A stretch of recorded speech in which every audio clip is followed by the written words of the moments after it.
Good evening. Tonight we're doing the full set review of the new set, Theros Beyond Death, for limited gameplay. I've done a few of these in the past, and basically the format is open one of every card in a giant sealed pool and sort through them. So we're going to look at every single card, but we're going to look at them in a specific order, starting with lands and then artifacts, the multicolored cards, and then classic Wooburg order here, white, blue, black, red, green. So that's the general agenda, but the paradigm is sort of how I approach building a sealed pool. First, determine your fixing and your power. That's what you want to build around. And then you can go through each color individually for a set like this that's not really a multicolor set, and look for things like the best cards in each set, the removal, the mana curve of the creatures, and so forth.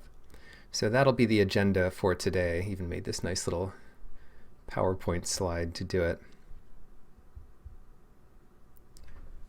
Right, so the rares, we're going to highlight those.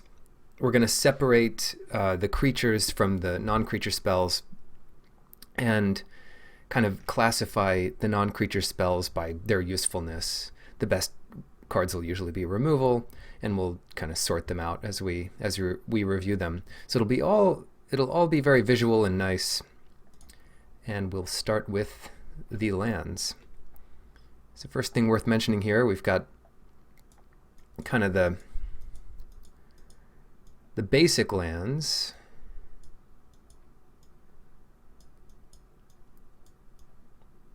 Oops, switch these up. The basic lands are now energy tokens for get better at this, for some Pokemon trading card game. Yeah, they look cool. It's not my cup of tea, I guess, but they're definitely cool, and they definitely give you another option for deck building. So these are going to be, well purchased, I imagine, when people try to fill their decks with 20 of each or something. Okay, so not really noteworthy, but fun to start with. Then, see what this cycle is like. We've got a Scryland. We saw these before. The usefulness of these will depend on, well, they'll always be good. You probably even play this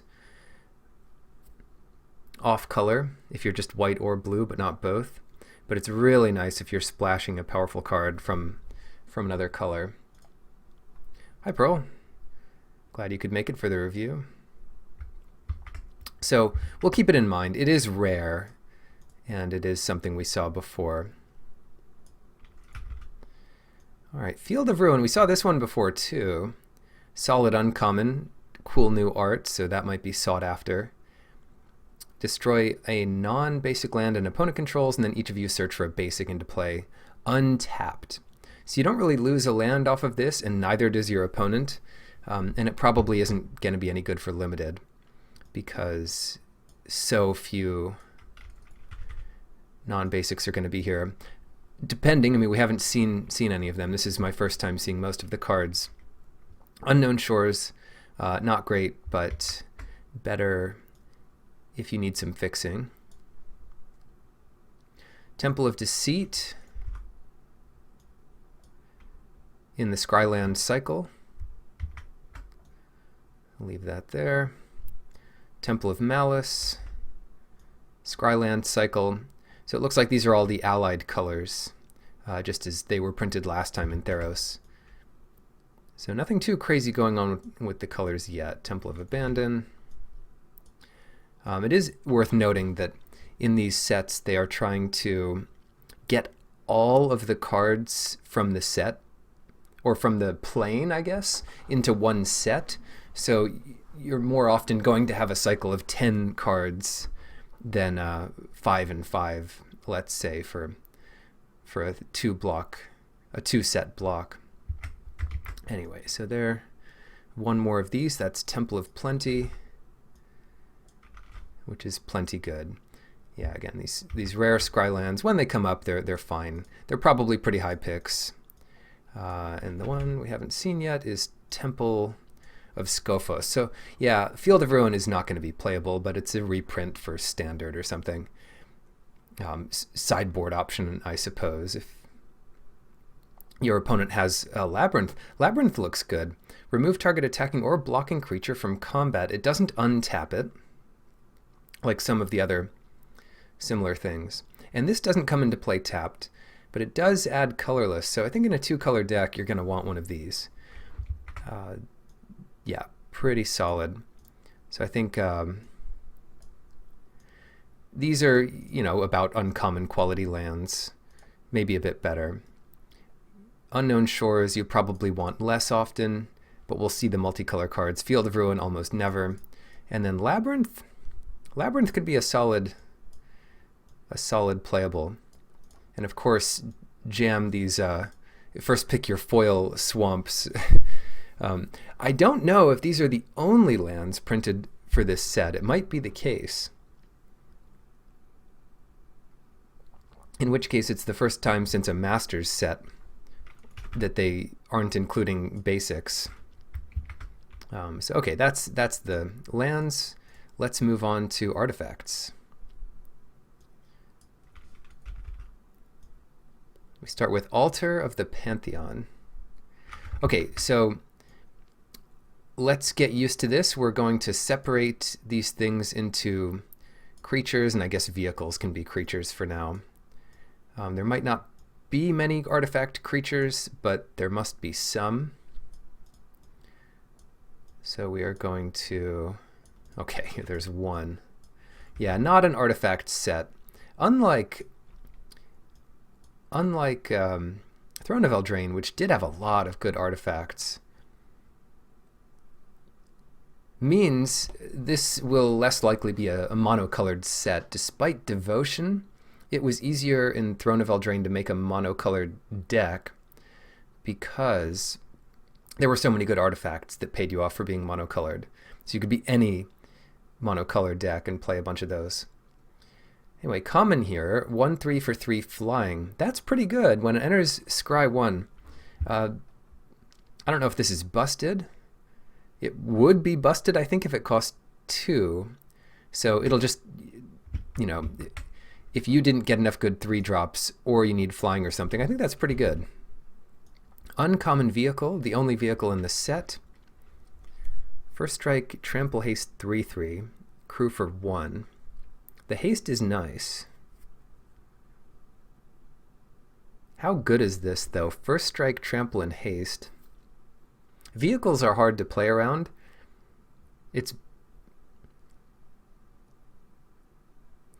Sometimes it's going to be better than a 3/3 first strike, trample, haste creature. For 4, usually not. I like it though. I think most decks will want this. Doesn't seem busted to me right off the bat. Great, so there's our curve of creatures, and basically you're considering vehicles creatures. So then we can take a look at, ignore that sound, you'll probably hear it a lot. We can look at the other artifacts. Your devotion to each color and each combination of colors is increased by 1. We'll see if combination of colors devotion matters this set. It mattered for the second round of gods in Born of the Gods, and perhaps Journey into Nyx. But so far I've just seen the gods of this set and it's only 1 color. That's kind of cool. So to begin with, all of your devotions to everything start at 1. And it's a mana rock. Add 1 mana of any color. If you control a god, a demigod, or a legendary enchantment, you gain a life. That's pretty cool. It's too bad this is not a legendary enchantment, but add 1 mana of any color. Yeah, this is solid. Some decks are going to want it more than others. And it's a bit weird that it helps you be a multicolor deck while at the same time supporting devotion. It just enables multicolor devotion decks, I guess. You can be devotion to 2 colors. Solid. It remains to be seen how important it is for this set. But in terms of mana rocks, it has enough going for it, especially the life gain is nice. At a common, and I assume there's going to be some uncommon demigods or something like that. But if not, it gets a bit worse. And we'll see pretty soon if there's legendary artifacts. Soul Guide Lantern 1, an uncommon. Exile target card from a graveyard when it enters. Exile each opponent's graveyard when you sacrifice it. Or you can sacrifice it to draw a card. A lot like Relic of Progenitus. Not too high of a cost to put it in your deck. It might be good against some strategies. I know this is all about getting rid of gods and unleashing them from the graveyard or whatever it is. Medusa's Bane here. Mirror Shield. Devotion Fixer, 2-color devotion decks potentially.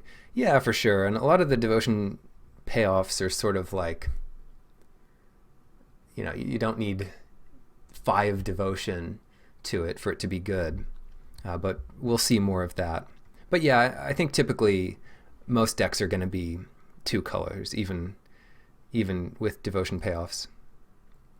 Maybe like 60 or 70% 1 color, if possible. But I don't know. I don't know how easy it will be to get like a monocolored deck. That's really nice though.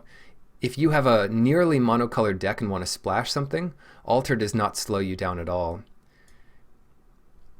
All right, let's do 2 and 2 to equip. +0/+2 and hexproof. And whenever a creature with Death Touch blocks or becomes blocked by this creature, destroy that creature. This is so cool. I don't think this is very good, but it's very flavorful. Let's order these. I don't think it's very good, but it's flavorful and it's pretty good against Death Touch creatures. Soul Guide Lantern, I'll put that with Altar. Windmill Slam it. Yeah, that's sweet. Protects your Progenitus or what, your Pelucranos from their 1/1 Death Touch snake or something. Even then they get a chump block. That card did look pretty bad, yeah. So for the segments here, the ones I'm not sure about are the ones that I think are medium. I'll put in this middle region. The creatures are taken care of. They're just up here. And to the left will be the worst ones, and the really good ones will go in the pile to the right. This is my strategy for the non-creature ones. Traveler's Amulet. I don't know how important this will be. This type of effect is more important when artifacts entering the battlefield is good, or when you want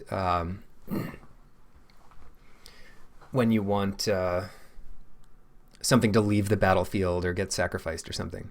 But it's actually also a very good mana fixer. Last time we saw Traveler's Amulet, it was a pretty high pick. And I kind of think it's a pretty good card. Bronze Sword. Yeah, at common, it's really nice. So that's some good fixing already. Now here's an equipment. Equipped creature gets +2/+0, but the equip cost is pretty high. Power is generally better with evasive creatures and all that, so I think we're going to put this in the middle of the road. But it's just kind of a vanilla equipment. Entrancing Lyre. You may choose not to untap this during... Actually, the cost of 1 makes Bronze Sword pretty interesting, but it really doesn't start to go until the mid-game. Anyway. An uncommon 3 mana thing, and it looks like a harp that plays itself here. Entrancing Lyre. Kind of a silly concept, but whatever. You may choose not to untap Entrancing Lyre during your untap step.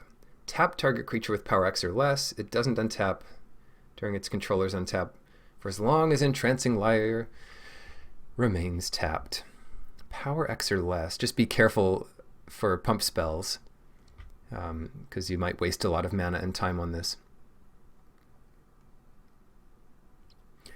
I like it. It's kind of slow removal, but the fact that you can re-point this at better creatures in the late game makes it more versatile.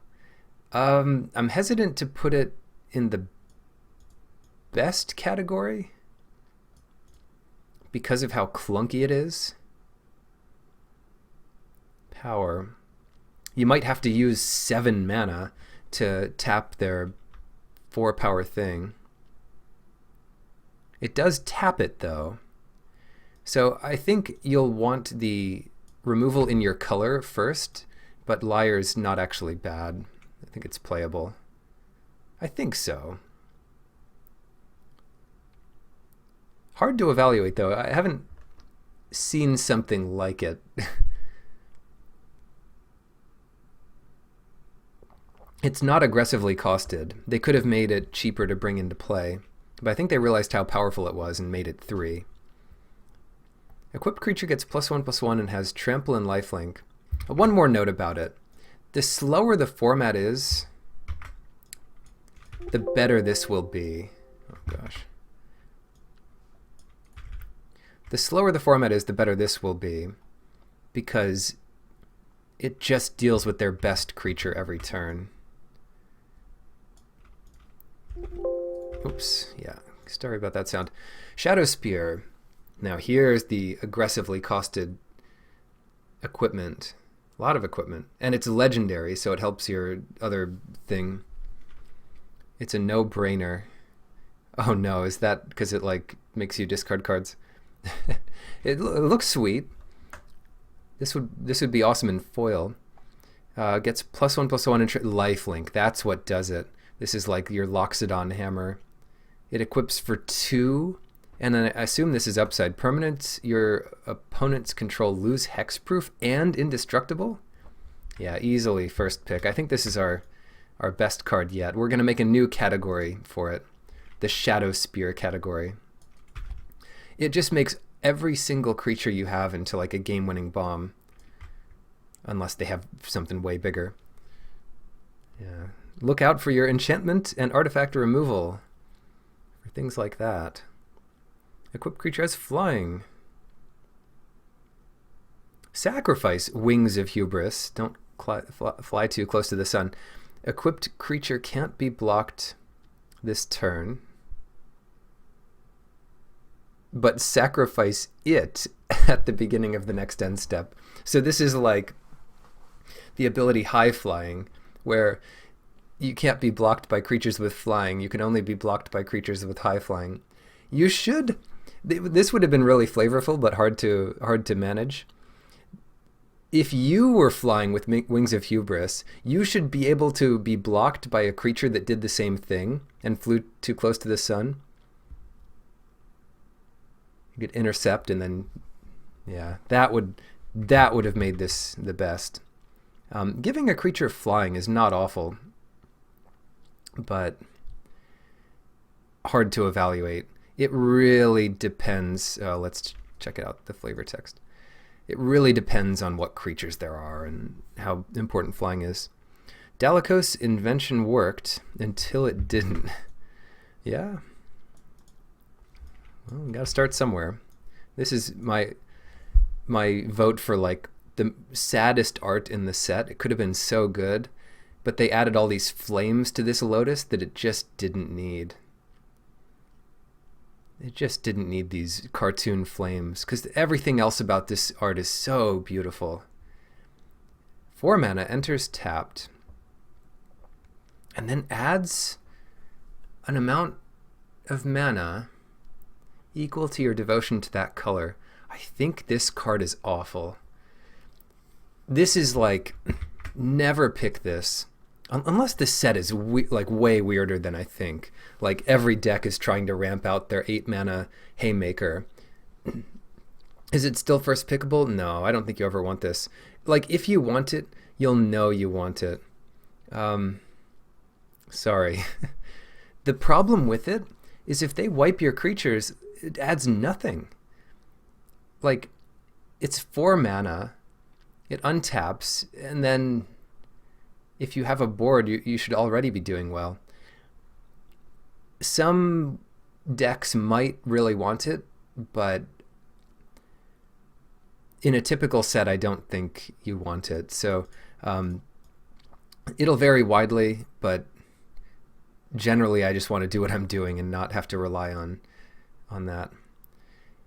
If the format is slow, it'll be good. Well, that also depends. It doesn't just improve with the slowness of the format. It improves with like what are the win conditions. Synergy with the devotion increaser. Yeah, if you're curving out, then it can add 1 mana of any color. I think this is more of like an EDH plant or something. It just doesn't do that much on its own, and even then, why do you need it? Ooh, I can add 4 extra mana. That's great if you have some way to use it. That's what I think about that card. But again, if there's like lots of 9 and 10 drops in the set, Nyx Lotus might be the best card in the set. Who knows? Now we're going to look at multicolored cards. These are great because often they'll give you a sense for what the plans are supposed to be for each of the colors. So I think we can start sorting these out a little bit. White. How should we do this?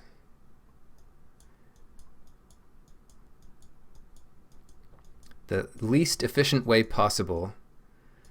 White, blue, black. There's going to be, it looks like there's going to be 2 of each color combination. So we can kind of black, green. Uh-huh.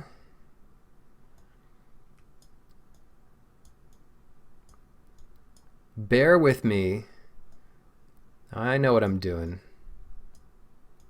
Oh, more than 2. Shoot. Black, red. We got Ashiok back. And I think I've taken out all of the cards, or maybe they weren't in here to begin with. I think we don't have any cards left that are only in special products, like the Buy a Box promo, if they're still doing that. I hope not. Yeah, so there's 2 or 3 multicolor cards per color, and I think there's at least 1 rare and 1 uncommon. So let's start with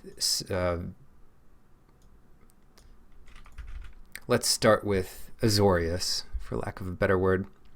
Staggering Insight. Here's an enchantment that buffs the creature 1/1 in lifelink, and it's a curiosity. So it's a lifelink, a curiosity, and a +1/+1. That's very good. It's very good because curiosity is very good. You just need to hit with this once and it replaces itself, and you can do it on your turn before combat. It's cheap, and it's definitely a reason to play this color. All right, more about Azorius. Here's your 6 mana rare flyer, lifelink. Wow. Curiosity was good. I did enjoy it, because if you hit twice with it, then you're way ahead. Whenever you draw a card, +1/+0 until end of turn, and whenever it attacks, draw a card. This seems absurd. The 5 toughness is almost impossible to kill. 3 lifelink blocker. It does a lot when it enters. Oh my god. And you also can't kill it? Yeah, obviously this is a bomb. So Azorius looking pretty good. Let's see what Orzhov has to do with it. Yeah, you can give it hexproof. I mean, granted it taps it, but like for one turn, very hard to beat. Yeah, and then like it's anytime you draw cards. So if you have an opt or some instant speed way to draw cards, it's just absurd. Or, God forbid, a way to untap it or like give it vigilance. Choose one or both. Return target creature card from your graveyard to the battlefield. Okay, for 5 mana, that's fair. Return target aura card from your graveyard to the battlefield. Oh no. Is black-white going to be the aura deck, or maybe Esper? Auras, because they can get some good lifelink things. Doesn't seem busted. If you can get both, it's good. Like, I would play it in the deck, but I'm not... It's a good support card, but I'm not excited about it by itself. Kunaros, Hound of Athreos. I mean, getting the creature back is pretty good for 5 mana. Even if that's all you can get, depending on the deck. Kunaros, Hound of Athreos. Here's the rare. It's a 3 mana, 3/3 Menace, Lifelink, Vigilance. Good lord. Creature cards in graveyards can't enter the battlefield. What? Players can't cast spells from graveyards. This is the worst design I've ever seen. Return target creature card from your graveyard to the battlefield, and the other one prevents it from doing it. What?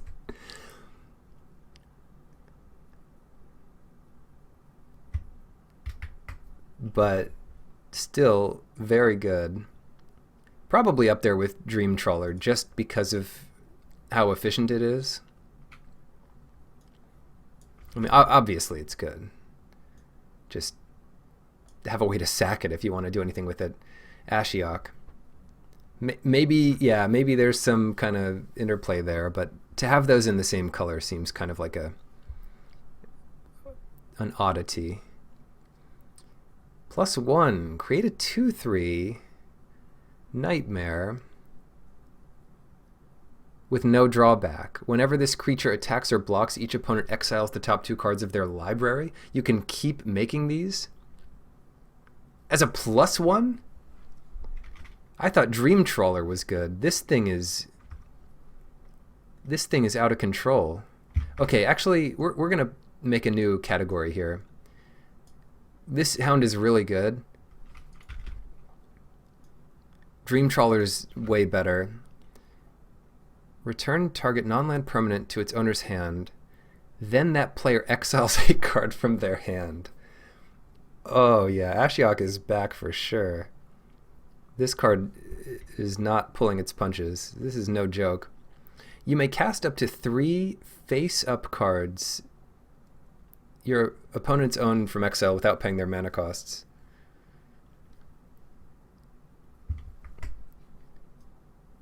That's at least as good as Dream Trawler, but I'm going to put it in the same kind of busted, rare, can't lose pile. I mean, let's put it this way. The Hound is efficient and good, but it can be killed. It doesn't win on its own. It's just very good. These 2 cards, if you can ever cast them, you're going to win. There's no way. Like, you'd have to counter them. So we'll keep looking at blue. If you don't counter them, I don't see how you'd win against either of those. Whenever 1 or more cards are put into your graveyard from your library, this thing gets +1/+1 until end of turn and can't be blocked this turn. And then it lets you do that. Good against mill? I don't know.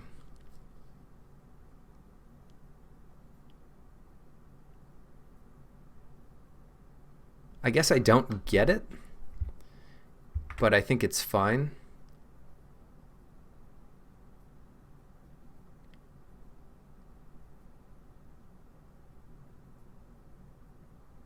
Yeah, I think it's good.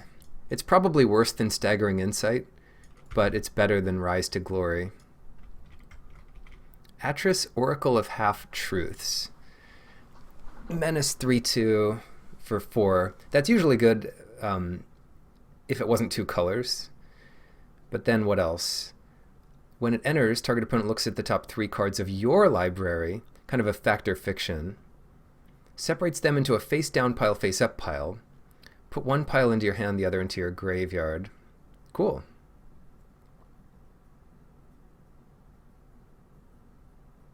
Works with Rise to Glory. What does?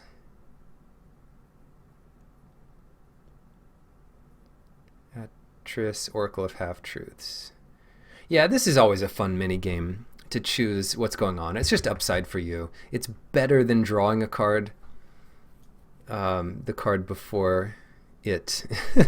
Then what is it?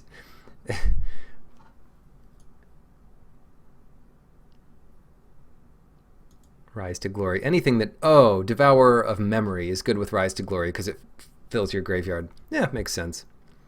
Atris, yeah, that's going to be on the level of the Hound.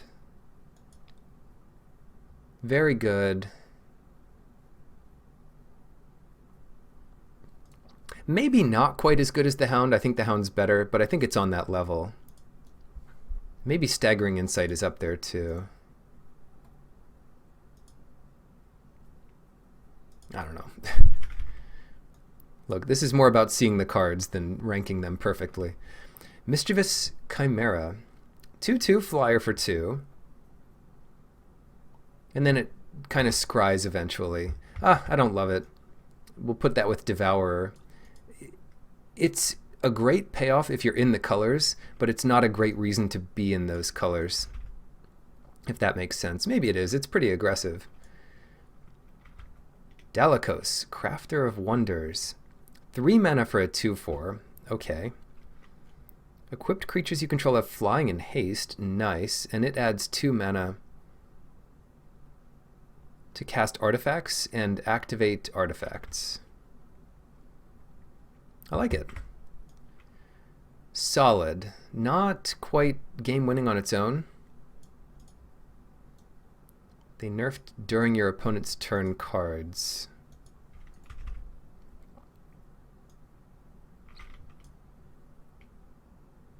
Oh, whenever you cast your first spell during each opponent's turn. Oh, that's the kind of blue-red mechanic now. It's you casting your spells on your opponent's turn. Got it. Here we go. The first Titan. Kroxa, Titan of Death's Hunger. 2 mana, 6/6. Oh, but when it enters, sacrifice it. These will all have an ability when they enter the battlefield, or attacks like a Titan. Each opponent discards a card. Then each opponent who didn't discard a non-land card loses 3 life. So if you discard your land, you're taking some damage for it. The escape cost, and I think these escape costs are pretty similar.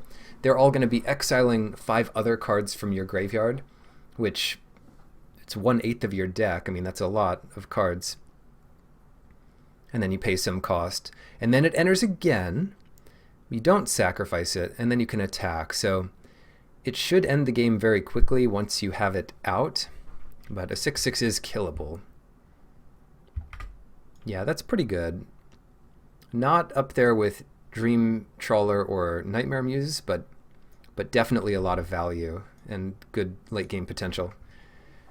Whenever you sacrifice a permanent, Slaughter Priest of Mogus gets more power. And then you can sacrifice a creature or an enchantment to give this thing first strike until end of turn. How good is that? Well, if you have stuff to sacrifice, it gets better. and it can be pretty annoying to block or play against. I think that's solid. That's going to be one of the better ones in these categories, but it's not free. Allure of the Unknown. The rare Rakdos card. Reveal the top 6 cards of your library. Never liked sacrifice effects in limited. Well, we'll see if there's an active treason or something, some way to make that sacrifice outlet better. Tokens or it works pretty well with the Titan, I think, because the Titans enter the battlefield effect as a trigger, so you could sacrifice it to something else first. Reveal the top 6 cards of your library, and opponent exiles a non-land card from among them, and then you put the rest into your hand. They get to cast that card without paying its mana cost at this moment. So they can't cast a land, but they can put it, basically they get to cast whatever creature or anything at that moment, but then you draw the worst 5 cards. I don't love it. Yeah.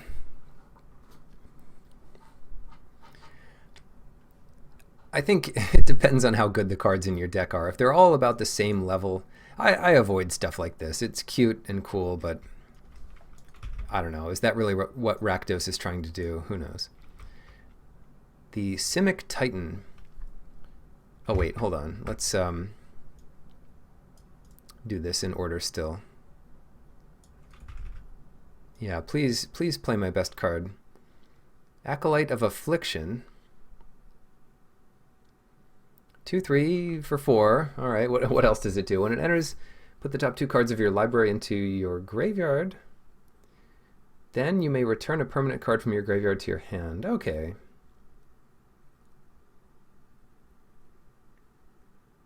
Yeah, that's solid. It's solid. Not broken. I think you're just getting a 2/3 out of this, so it's not broken, but yeah, the last time we saw a similar effect, it was like a 3/4, and it was very good. So I think it's solid, but not busted. Pelucranos Unchained. For whatever reason, I'm not a fan of this card. The design of it. I haven't even read it yet. But let's continue on. Zombie Hydra enters with 6/1/1 counters for 4, and it escapes with 12 1/1 counters. So it's very big. If damage would be dealt to it while it has a 1/1 counter on it, prevent the damage and remove that many 1/1 counters from it. So it's good to chump block this. You can use it to fight another target creature. This seems very good, but not game-winning on its own. Very good. One of the better cards in this set here, because you can just kill creatures. Yeah, they chip away at it, but it's killing creatures. It's trading with multiple cards. It's going to end up being like a 3-for-1 or something. It doesn't have trample, I think, so God, trample would make it ridiculous. This one does have trample. Now we're into Gruul. 3 mana, 4/4 trample, but it can't attack unless you control another big creature. So it sits there blocking, and then eventually it'll be big enough to attack. Yeah, it's good. Not busted, certainly not super busted, but I'd play it. Klothys, God of Destiny. Did this one replace... I don't remember all my lore, but who was the last green-red god that wasn't supposed to be a god? That's what this is replacing. This is an actual god. Indestructible 4/5. Oh, so we do have multi-devotion, in this case to red and green. At the beginning of your pre-combat main phase, so regardless of whether it's a creature or not, it'll be an enchantment. And At the beginning of your pre-combat main phase, exile target card from a graveyard. If it was a land, add red or green. Otherwise, you gain 2 life, and this deals 2 damage to each opponent. This is going to win on its own. And if you're in a red-green deck, it'll be a 4/5 indestructible creature for 3. How do you lose with this?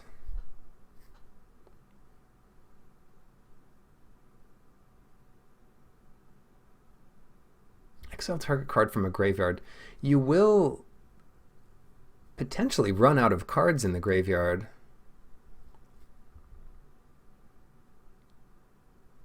But the life drain is absurd.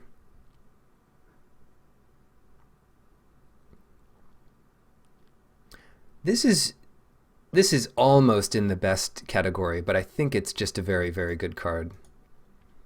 Yeah, there better be good answers to this, because that's gonna be hard to beat. Gallia of the Endless Dance. It's a satyr having fun at this dance, I guess, with Fruit Loops. Not Fruit Loops. What are they? Kicks? Tricks? Tricks are for kids. They look like little. I don't know. They look like little tricks pieces.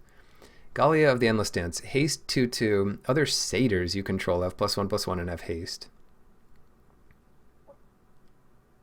Whoa. Whenever you attack with 3 or more creatures, you may discard a card at random. You don't have to, but if you do, you draw 2 cards. So it's great in the late game. This is an excellent late game top deck and a reason to hold back your last mountain or whatever. Solid, but I think the mana restrictions make it just solid, not necessarily a reason to play the colors, but if you're already there and you can potentially get it down on turn 2 and do some damage, then it's good. Well, yeah, that's the other thing. It is a Satyr Lord. I didn't really consider that, but that'll probably make it that much better. Hero of the Nyxborn, Boros. 3 mana, 2/2. When it enters, make a 1/1. And then Heroic. When you cast a spell that targets hero, pump all your creatures until end of turn. Dang, that's good. Where do we put this? I think we're going to put this in ultra efficient, and also it's probably a good sign about what red and white's trying to do. Go wide, target this with something. If there aren't many good ways to target it, it goes down a lot. Haktos the Unscarred. But the fact that it's 3 makes 2 creatures and is all upside. And it's an enchantment creature somehow. Haktos the Unscarred attacks each combat of Fable 6/1.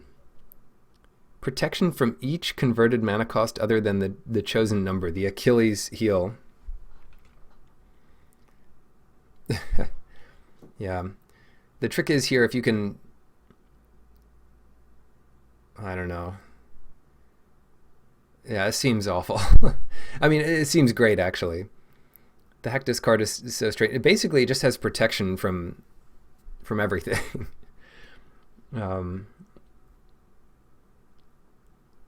But they can block with like a 2 mana thing. I think this is good. It's going to be swingy and annoying when you lose to it. But if you're in that deck, I think you'll always play it.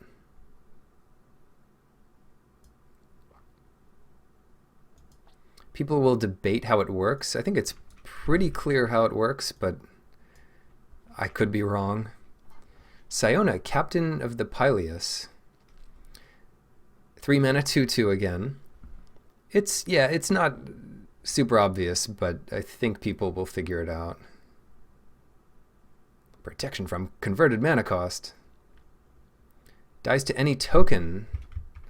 No, yeah, people are already debating on how it works. No, tokens have mana cost 0. This has protection from each converted mana cost, including 0, including pi, including -14. The only thing it doesn't have protection from is 2, 3, or 4. at random even. So what you're going to do is you're going to pick up a little slip of paper, roll a die, write a number down, write it down backwards so it's hard to see, and then you put it on the card, and they'll be like, oh shoot, can my thing kill that? And then you look at the number, and you're like, well, what's the converted mana cost of my thing? I can block it because it's 3. That's all that's doing. Phew, okay. So I think because those converted mana costs are common enough, it's good. It's got to be up here. The other thing that red-white is going to do is get rid of blockers. So they have 1, 2, 1 out, and you're like, kill that guy, swing 6, you can't block it. Yeah, it'll be good. Or, worst case, it trades with a card with converted mana cost 2. When Siona, captain of the Pyleus, enters the battlefield, look at the top 7 cards of your library. Oh god, cards like this. Never mind, I'm sure it's fine. You may reveal an aura card from among the 7 cards you looked at and put it into your hand. Put the rest of the 7 cards on the bottom of your library in a random order. Fidget shuffling the 6 cards and slap it on the bottom, and then I call a judge. I'm like, let me cut those cards. And they're like, we'll never get to the bottom. Don't you trust me? I'm like, no, I don't. Anyway. Whenever an aura you control becomes attached to a creature you control. Well, that's pretty general. Whenever this ever happens, create a 1/1 human soldier creature token. Yeah, the deck will know if it wants it. I don't know if it's busted, but it's very good. Yeah, it's probably pretty good. It really just depends on what the auras look like. It might not be the strongest deck, or it might just be the strongest deck, in which case it gets much better. Calyx. Destiny's Hand. So I saw this one, 4 mana for 4 loyalty, but it ticks up right away. To look at the top 4 and get an enchantment card, just 1 into your hand, the rest on the bottom in a random order, shuffle them up. Exile target creature or enchantment you don't control until target enchantment you control leaves the battlefield. So you're making one of your enchantments into an Oblivion Ring, basically.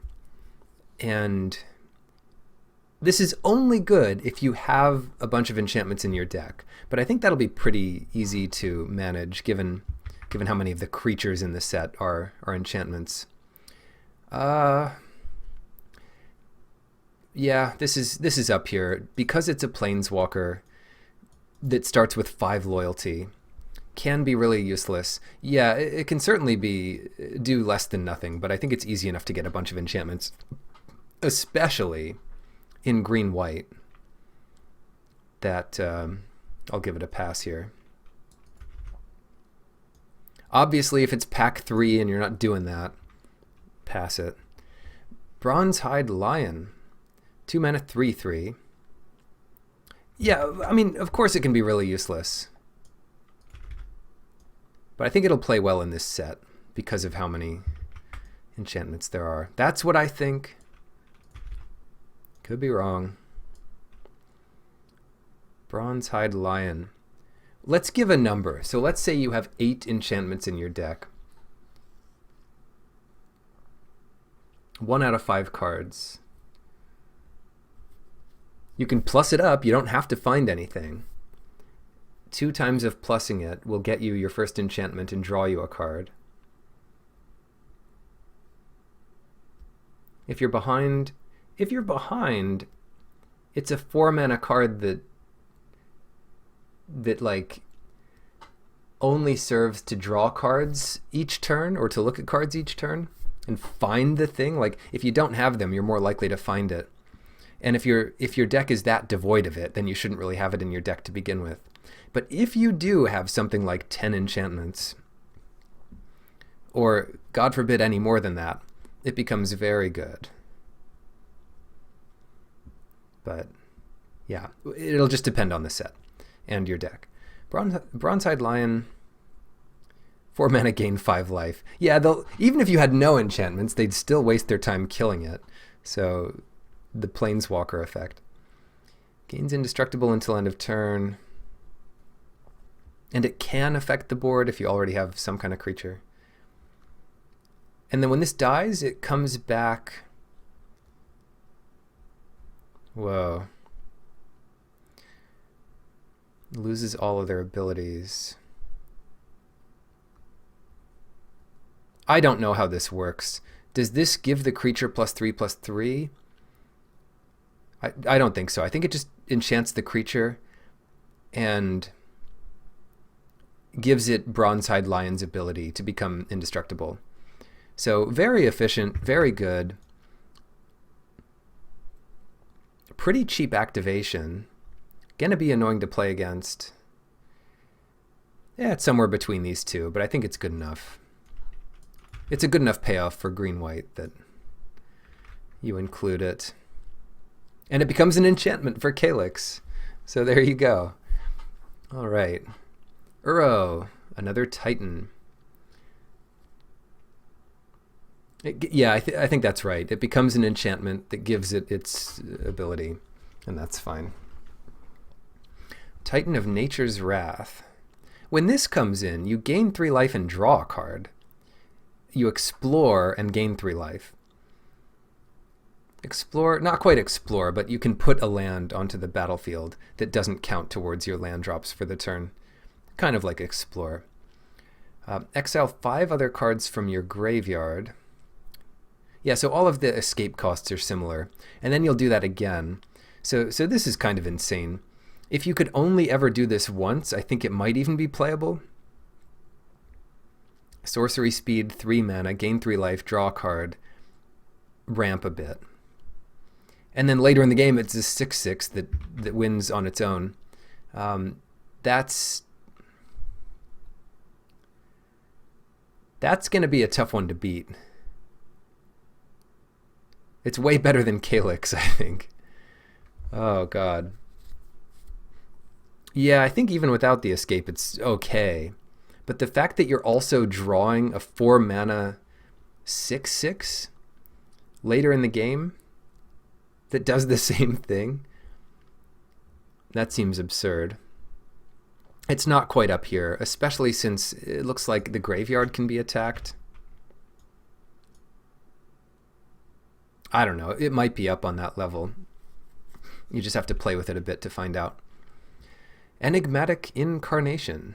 No, I think Ashiok would be better even against this. Same with Dream Trawler. The lifelink would race it. At the beginning of your end step, you may sacrifice another enchantment. If you do, search your library for a creature card with converted mana cost equal to 1 plus the sacrificed enchantment's mana cost. Put that card onto the battlefield, then shuffle your library. So sacrifice your 3 mana enchantment to get exactly a 4 mana creature onto the battlefield. Nope. Nope. Is this what Birthing Pod is reduced to? You can turn your enchantments into creatures. If it could sacrifice itself, it'd be pretty neat. What's your end step though? I don't know. It's a build around, but it remains to be seen whether there's anything that works with it.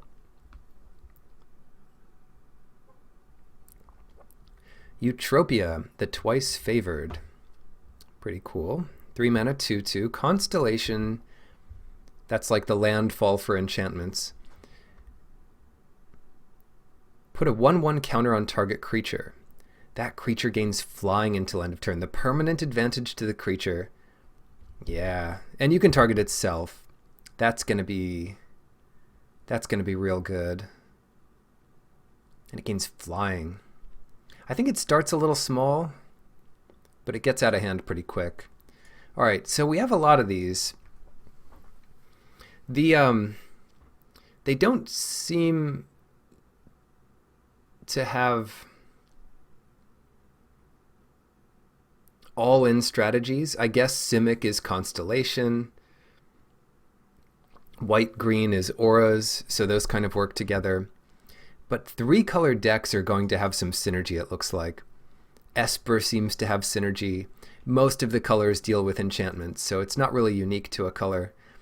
Black-red might be more sacrifice-oriented. Blue-red seems to have this, like, cast something during your opponent's turn. So the uncommons tell you what they're trying to do.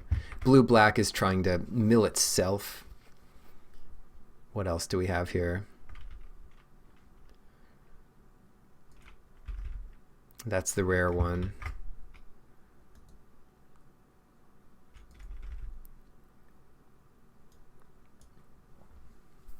Gallia, that's a rare. Warden of the Chained. What does this guy do? Just get big creatures, I guess, in Gruul. That makes sense. But that gives us an idea of where we're starting. Simic, Enchantment, Sacrifice. Yeah, just mix and match. You can go nuts. Now that we've taken a look at the stages set, we're going to look at each color one by one, split them up, creature and non-creature,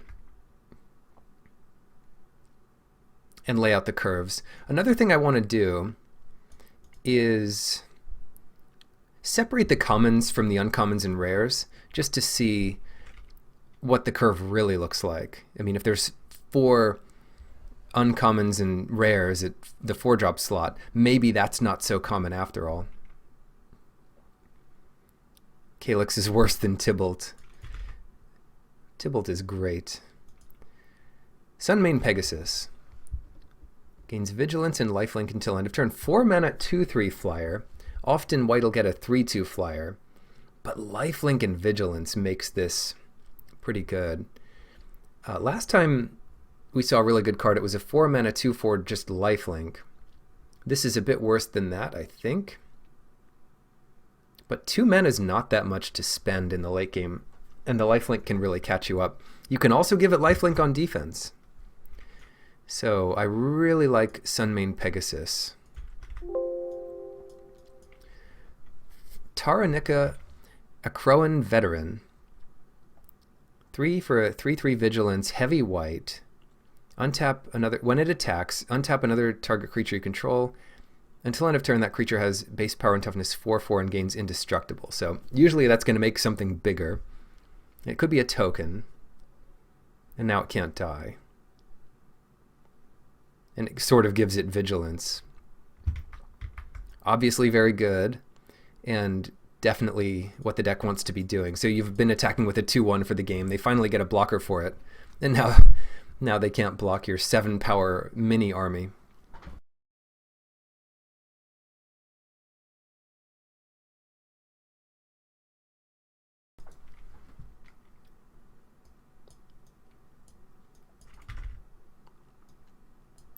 Daybreak Chimera. 5 mana for a 3/3 flyer.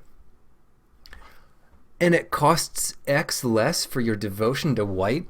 This is a common 2 mana 3/3 flyer. Seems good. Obviously, it's not going to be 2 mana until the late game, but it's 3 mana after you cast Taranika or anything like that. Yeah, Devotion to White should be pretty easy to get. And I think it's a fair cost even at 5 mana, so I like that one a lot. Reverent Hoplite. Ooh. When this enters, create a bunch of 1/1 soldier tokens equal to your Devotion to White. This is only 5 mana and makes an army all by itself. Reverent Hoplite is the real deal.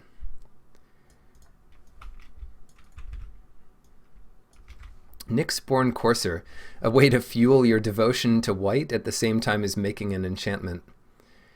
So it might be easy to kill, but actually a 2/4 for 3 is not bad. And the mana symbols, even though it's usually more than you'd expect to cast, might be upside. So yeah, better when the more devotion payoffs you have, but I think it's just pretty good overall. And 2/4s are not bad to attack with. They're usually, your opponent's usually going to have to team up on them, and it still might trade with something. Commanding Presence. Oops, sorry. Sometimes it's hard to see which ones of these are creatures. Cat Warrior. Leonin of the Lost Pride for 2 mana. A 3/1 for 2. I don't think we haven't seen creature types be important yet. But it's a warrior. And then when it dies, exile target card from an opponent's graveyard. That's not a bad effect to have randomly against Titans or anything. So if they have a Titan in their graveyard, they just don't want to trade with it. Yeah, so there are answers to the mythics, except the 2 mythics that I cited above the rest. Pious Wayfarer. Target creature gets +1/+1 until end of turn with Constellation. Yeah, I think every color will have a Constellation payoff. I could be wrong. This doesn't look great unless you do have those payoffs. But no answers to the gods yet. Well, here we go. Well, never mind. No answers to the gods. Just kill them. Yeah, well, okay. There was one answer to the god. No, it wasn't really a full answer to it. There was one removal artifact. Anyway, Hero of the Pride. Whenever you cast a spell that targets Hero of the Pride, creatures you control get +1/+0 until end of turn. I think that's going to be the common heroic trigger, because that's what we saw in the red-white thing. But we'll have to see what things there are to target this with. Very good. It's exactly what white wants to be doing, and I'm almost surprised it's common. So that'll be usually better than Leonin of the Lost Pride, but we'll see. Favored of Iroas. That's the red-white god that is not in this set, I don't think. Constellation. Favored of Iroas gains double strike until end of turn. This is an uncommon.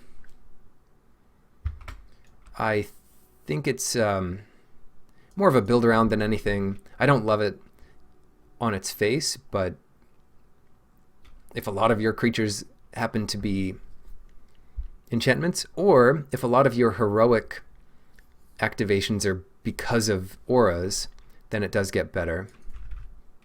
So an aura will do Constellation and heroic, which is nice. Whenever another creature you control attacks, it gets +0/+1 until end of turn. Wow! This is aggressively costed. 4 mana, easy to cast, triggers your Constellation, and it's a 3/4. So it's way better than a Hill Giant already. And then as soon as it comes into play, your attackers become unkillable. They're +0/+1, which makes a huge difference. They did not make weak cards here. That's a common. That's a strong card, right? It's almost as good as making all your, well, not quite as good, but it plays similarly to making your creatures 1 less power. Your opponent's creatures. It's not that good, but. Is that all attackers are just, it's whenever another creature you control attacks. Every single creature. It only targets itself?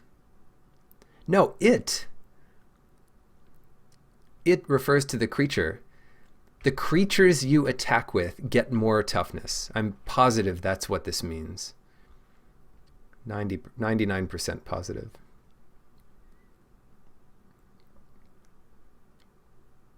Otherwise, it wouldn't have said it there. Yeah, it's referring to the creatures that are attacking. Yeah, I'm pretty sure that's how that's templated. Anyway. When a creature you control attacks, it gains indestructible until end of turn. That is an effect printed on creatures and and other enchantments and whatever. The it refers to the last noun thing that was attacking. Right. All right. 2 mana devotion payoff, I assume. This is a demigod, legendary enchantment creature. They really pushed these enchantment creatures. I guess since the gods were enchantments, it makes a bit more sense. Whatever.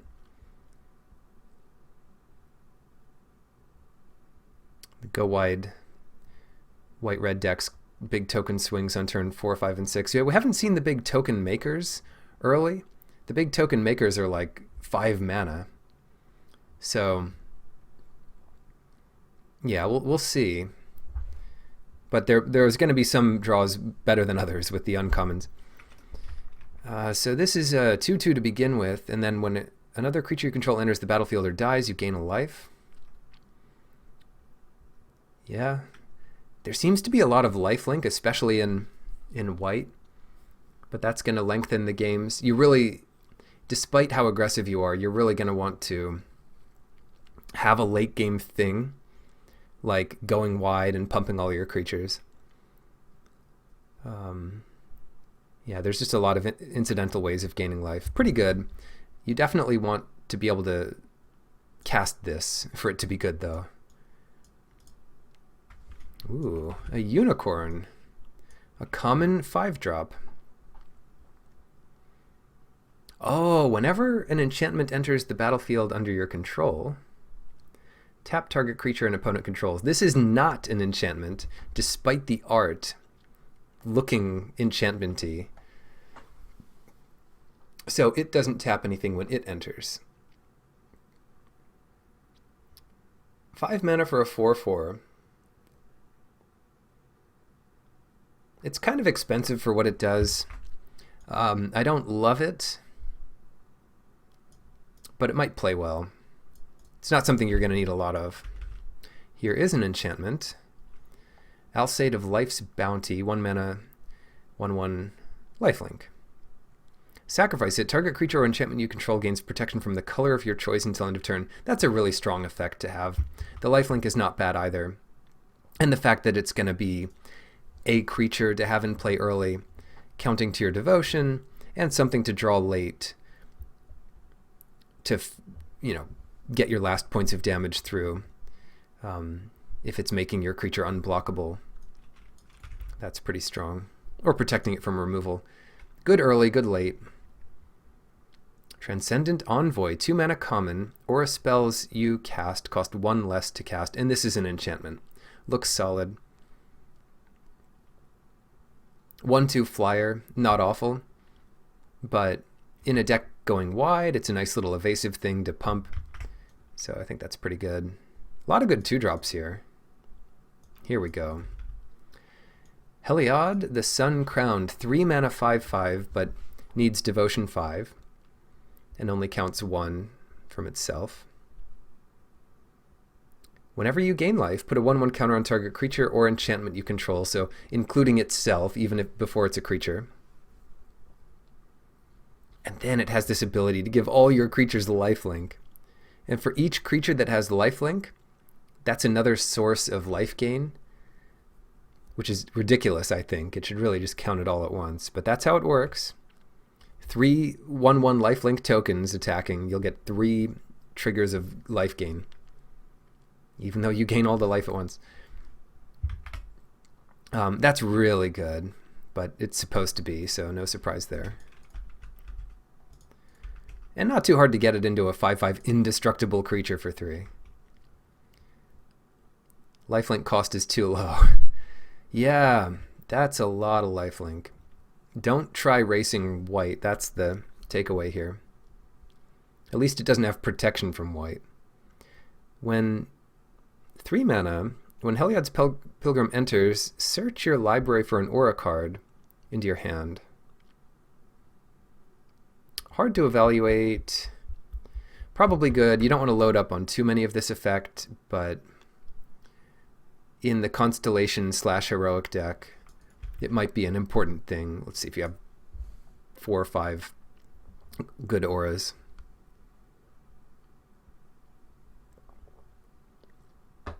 Another target creature means it can't give it to itself. Yeah, so there's two things going on with Heliod. One, whenever you gain life, put a 1/1 counter on target creature or enchantment you control. You can do that to Heliod. Two, another target creature gains lifelink until end of turn. You cannot do that to Heliod. But if it's a creature, presumably you have other creatures out there. But yeah, you can't make it a 5/5 lifelink with its own ability. True. But what you can do in Two-Headed Giant is make your ally's Heliod lifelink with your Heliod. So watch out for that, tech. You heard it here first.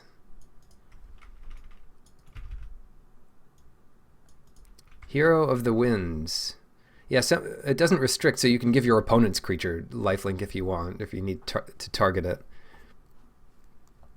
Whenever you cast a spell that targets Hero of the Winds, yeah, same heroic ability here. Creatures you control get +1/+0. Not the best one of these. 4 mana, 1/4. I think the Sunmane Pegasus is better. Sometimes later in the format it's clear what the important numbers are. Maybe 4 toughness is an important number. Certainly the ability plays well with high toughness creatures because it's going wide and adding. Like, you're going to be able to attack with a bunch of high toughness creatures over and over again. More likely. Oh, it's uncommon too. Maybe it's better than I think. Yeah. Okay. Elspeth, you're not a creature. Laguna Band Storyteller. 4 mana, 3/4. Good size for an uncommon. Put target enchantment card from your graveyard on top of your library. If you do, gain life equal to its converted mana cost. So you get a bit of a bonus there. If you don't have anything to bring back, it's still a 3/4. Should be solid. But that's the kind of thing if you trade off your... Oh, it's an enchantment, so it's half your creatures too. It doesn't really count as getting the creature back, but it improves your draw step. When Rumbling Sentry enters the battlefield, scry 1. 5 mana for a 3/6 common. Yeah. This is big. Bigger than you'd usually get for 5 mana in white, and it has upside. The downside here is that it's double white to cast, but that's not that much of a downside, especially when Devotion is good. So in a deck with like Heliod, I'm sure it's fine.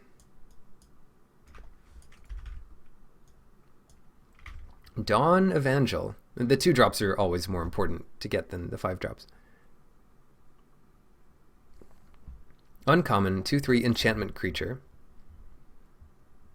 Looks like a satyr, but that's fine. Whenever a creature dies, if an aura you controlled was attached to it, return target creature card with converted mana cost 2 or less from your graveyard to your hand. Why? This feels like a card they designed and they kept changing it, and it kept making less and less sense. They're like, we just have to change one thing, and it is like nowhere near what it first did. Well, we can't get it back, but maybe if you had another creature that already died and you got that back, that'd be okay. Or if you could get the same creature back if it was small enough. But it's a 2/3 for 3, so it's not a big drawback.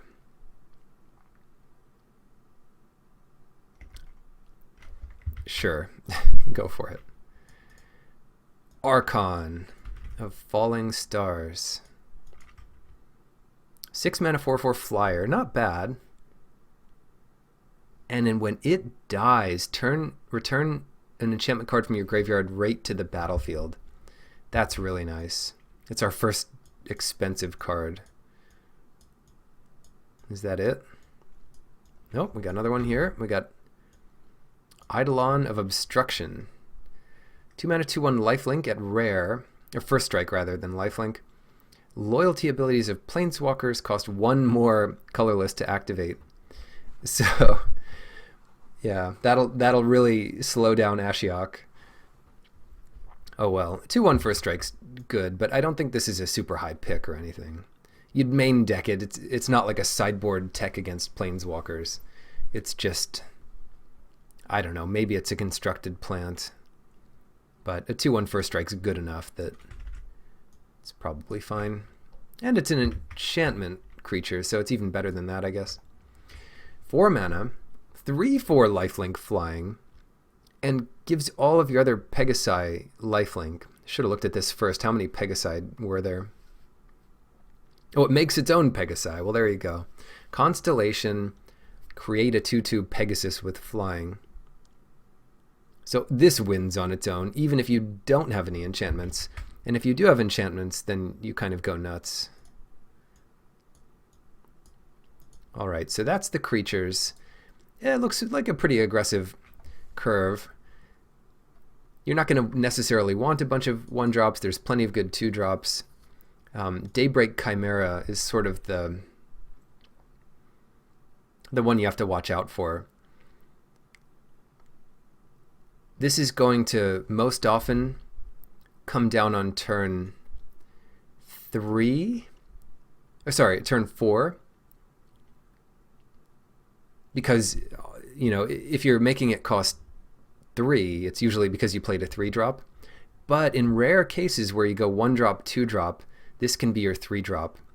Pretty absurd.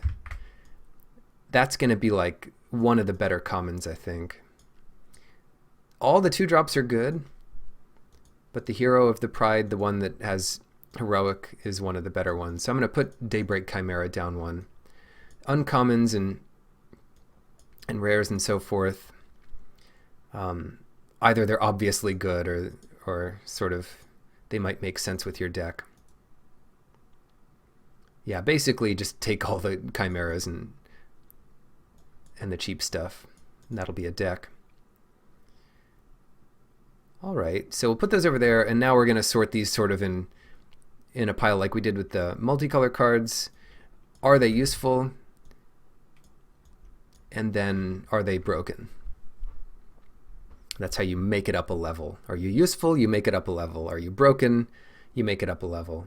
And if you're beyond broken, you get into you create your own new category. Enchant creature. Okay, so we're going to have a bunch of these enchant creatures. Gets +2/+2 and has first strike. And whenever it deals combat damage to a player, make a 1/1 human soldier creature token. Human soldier creature token. Yeah. This checks off enough boxes that I think it's useful. It might even be pretty dang good, because it's bomb-like in that if you put it on your Transcendent Envoy, that could be very strong. Heliod's Intervention, rare. Destroy a bunch of artifacts and enchantments or gain a ton of life. Looks like a sideboard card to me. Oh, never mind. It's an instant that kills enchantments. This is busted. Yeah, never mind. In some sets it wouldn't be that great, but here it is broken. 3 mana to get an enchantment card into your hand. I don't think you're gonna want to go head over heels to have that in your deck. You'd rather just draw the enchantment card. But I don't know. There might be some enchantments better than others. Or if you want to combine 2 together for some kind of thing. But yeah, you don't need to go crazy to play it. Banishing Light. This is absurd.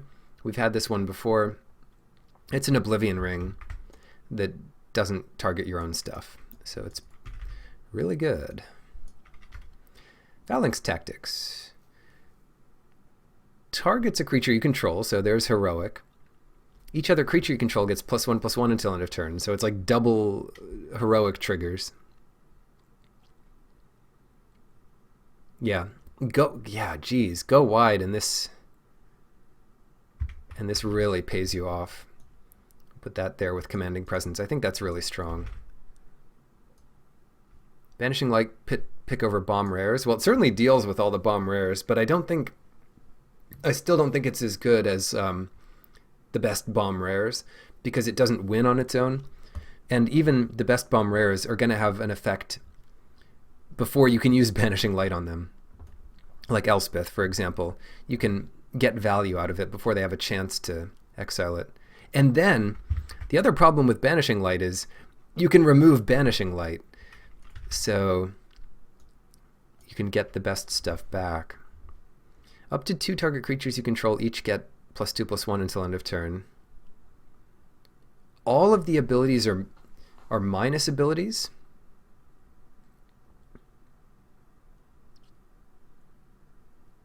Huh.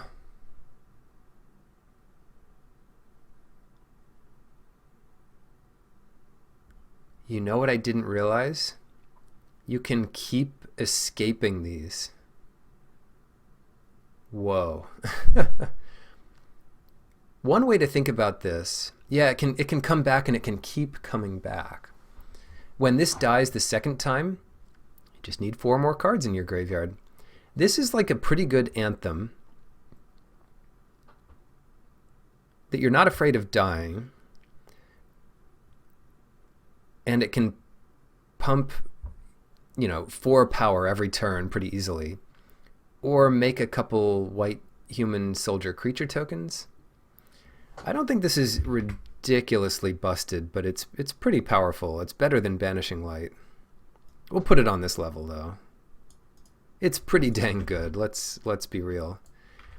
Each player who controls a creature with power 4 or greater draws a card, then destroy all creatures.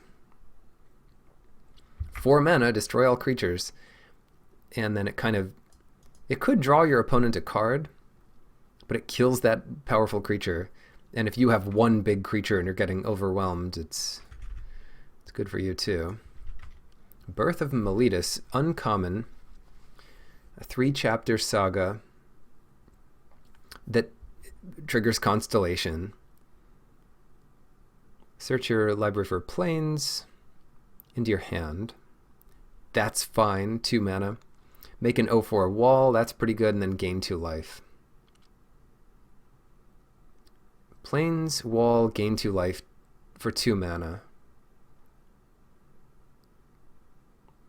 I know, the fact that it's 4 mana is pretty cool.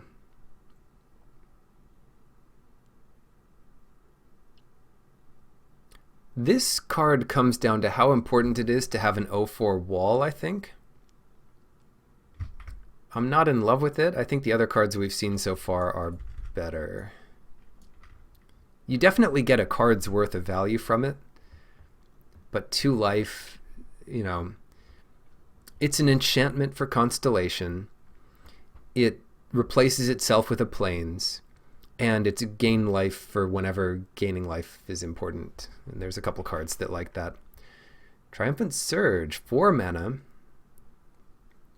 to destroy a big creature. You gain 3 life. Probably worth main decking one of these, but even better out of the sideboard. Elspeth Conquers Death. They just have all these. There's the Erebos, Ashiok, and Elspeth. 5 mana rare saga. Exile target permanent an opponent controls with converted mana cost 3 or greater. Seems good. Non-creature spells your opponents cast cost 2 more to cast until your next turn. That one's kind of weird, but okay. And then return target creature or planeswalker card from your graveyard to the battlefield with a 1/1 counter or a loyalty counter on it. I mean, this is good because of the first one, but then you get your best creature back from your graveyard. Yeah, that's really good. Good removal spell. I don't know what the second chapter is all about, but it's fine, I guess. That sort of means if they're trying to mess with your graveyard or kill Elspeth Conquers Death, it's harder to do that. Karamitra's Blessing. Bump your creature. If it's enchanted or an enchantment, it gains hexproof and indestructible until end of turn. Nice. Good lord. That's a really good heroic enabler.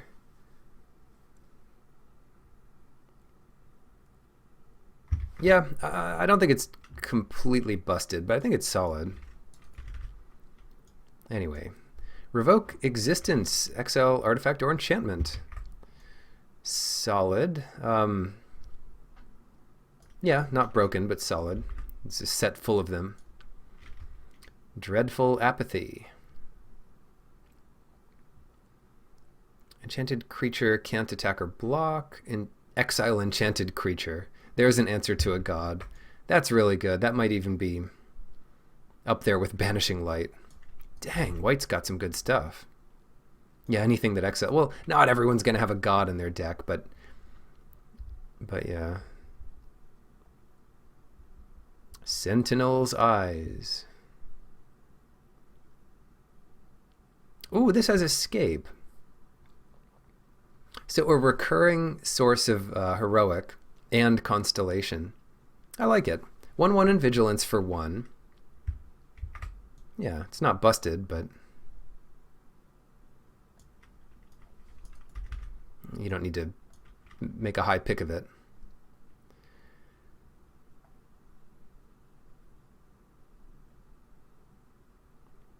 They always do. They always what? Omen of the Sun. Flash 3 mana. Enters the battlefield. Create 2 1/1 humans and you gain 2 life. That's not bad for a 3 mana flash thing. Then sacrifice it to scry 2. Oh, they always have a god, yeah. Yeah, and sealed especially. What? You won your first round? Everyone now has a god. Sacrifice Omen of the Sun, scry 2. This is pretty good. Flash in there, you gain some life for whatever reason. You get to go wide with this a bit. It's almost worth putting this up here with like the creatures. Make 2 1/1s, gain some life, and then once you're in the late game, it's got some value. I like it. Everything, there's so much synergy in this set. Like, you are not going to have to look hard to get your enchantments for Constellation. It's just every creature is an enchantment creature. Enchant creature gets +1/+2. Flash. Okay, this is boring, but it's what you have to resort to if nothing else is that good. It has flash. Maybe that's okay. It's a good trick, sort of, for after you've attacked and they've declared their blocks. Maybe it's better than I'm thinking.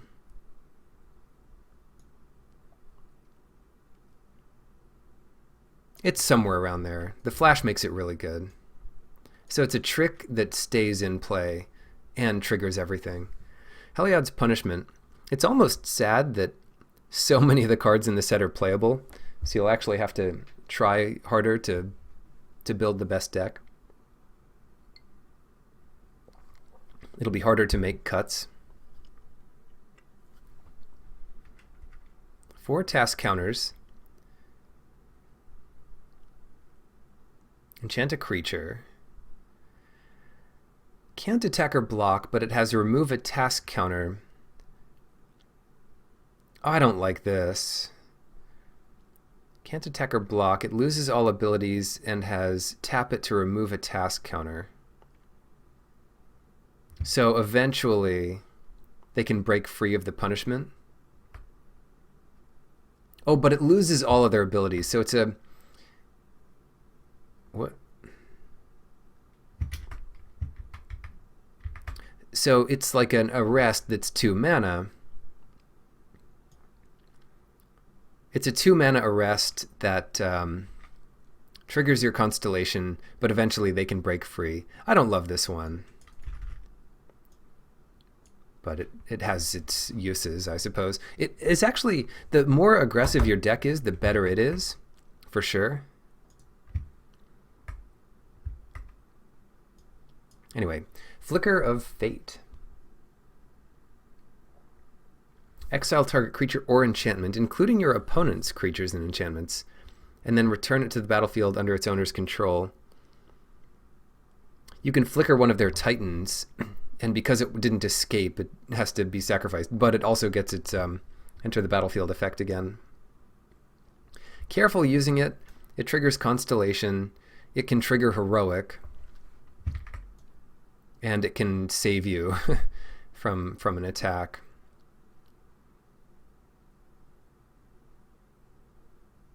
It's neat. I think it's versatile and potentially useful. All right. That was white. Time for blue. So we were starting off with an uncommon creature, Shoal Kraken. I don't know what this big white thing... Oh, it's the lighthouse pointing at the Kraken. 5 mana, Constellation. You may draw a card. If you do, discard a card. For 3/5 mana 3/5. I don't love this. It's a pretty good size, but it's kind of expensive. Constellation, we'll see. Ichthyomorphosis. Whoops, hold on. It's a fun one, but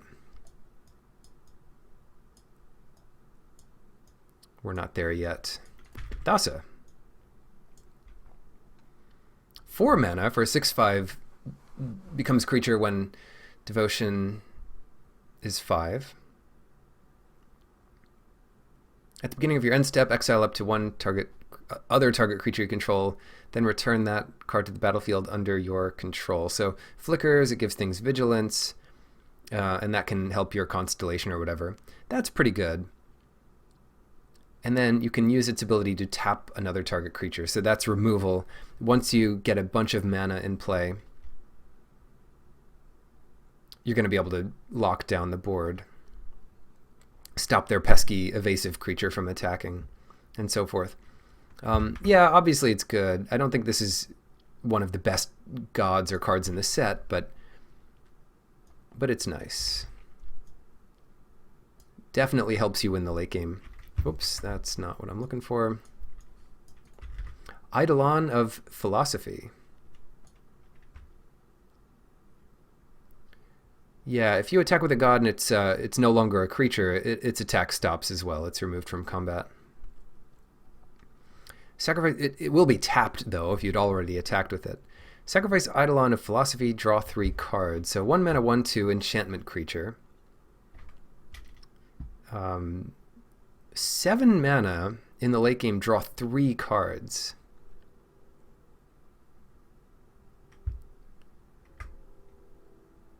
Blue wants to survive a long time, but it seems to have a lot of good cards for if it does. How good is it? Well, it depends how good blue is at surviving a long time. Enchantment creature 2/5 for 4 that adds to devotion. I feel like I'm a broken record here. All the cards do the same thing. They're all adding to devotion. They're all enchantments. It's really just about the payoffs. Whenever an enchantment enters the battlefield under your control, Wave Rider Triton gains flying until end of turn. Yeah, these creatures are not super powerful, but they're kind of useful. Compared to white, I think we're doing a little worse. What on earth? A rare 2 mana heavy devotion to blue thing. When this enters the battlefield, look at the top X, where X is your devotion to blue. So at least 2. Put one of them on top, the rest on the bottom, in a random order. But if X is greater than or equal to the number of cards in your library, you win the game. So again, if you can survive until turn 15 or something and draw through your deck, You have 10 cards left in Devotion to 10. You win. So the way this works mechanically is if you pick up all of your cards to scry, you win. I guess it's not technically a scry, but it's similar. How good is that? I don't know. It seems fun though.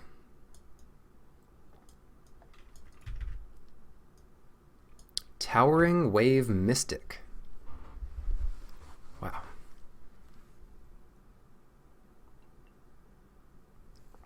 Whenever this Mystic deals damage, any damage apparently, target player puts that many cards from the top of their library into their graveyard. So if there is some aura that lets this thing ping or pumps it up to like a 4/3 first strike, that's going to churn through someone's library pretty quick. Whether or not it's dealt with in combat, it'll get some cards.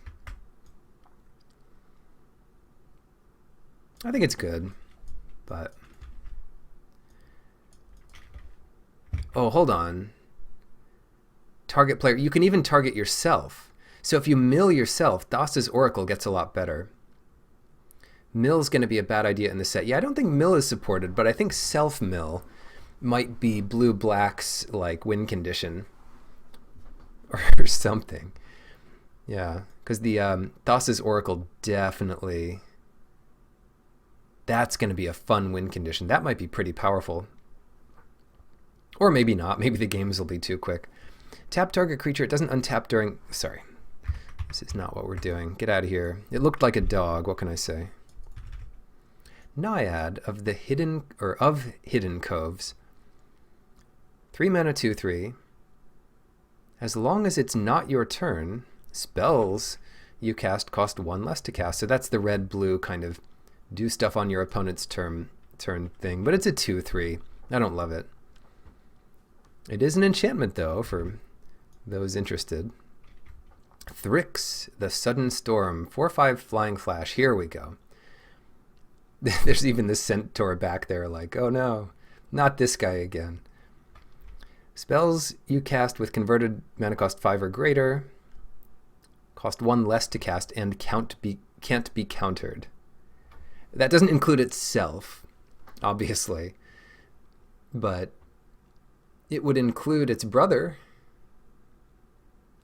So you could cast the second Thrix, and then this one makes it cheaper and uncounterable, but then you'd have to sacrifice one. Whatever. This is insane. You had me at 5 mana flash flying for 5. Or 4/5 flash flying for 5. Really good. Yeah. Or it could be like, I mean, it has flash, right? So if this thing's being targeted by a removal spell, then it's like tag team, it's your turn, brother, get in here. That's how I picture it. Not brothers killing each other. All right, Protean Thaumaturge. Bigger for emphasis. A 2 mana 1/1. All right, tell me more. Whenever an enchantment, Constellation, this becomes, it copies another creature but retains this ability. Any other creature. So it's a neat clone. Generally, these effects are a bit slow for this day and age, but not one to ignore, I suppose. Clone is generally pretty good, and the fact that it can keep becoming the best creature makes it really nice. And basically every creature that isn't anything else is an enchantment, so... It's your turn, brother. Well, it looks like Hulk Hogan. Here we go. 4 mana, 3/2 flyer. Oh no, but return up to one other target enchantment you control to its owner's hand. Oh, it's not even a drawback. You don't have to return any. But you can if you want. So you can keep... Yeah, you can keep getting your Constellation. That card's really good. Oh, it's uncommon. It makes sense. If that was common, I'd be like, whoa. Blue got a good card. It is a good card, but it is not common. Okay, here is whenever you cast your first spell during each opponent's turn, draw a card. We'll have to keep these in mind. How many good cards are there to cast on your opponent's turn? Probably a few. Ooh, a turtle. Hey, little guy. Riptide Turtle. Flash 05 Defender. Okay, we're going to put that one back. It's cool. It's a way for blue. That is really cool, actually. It's certainly a way for blue to survive a while, but I think white goes a little too wide to make that turtle any good. You really want like one power to punish an attack with all their tokens. Target creature gets -4, -0 until end of turn. Scry 2. I like this card.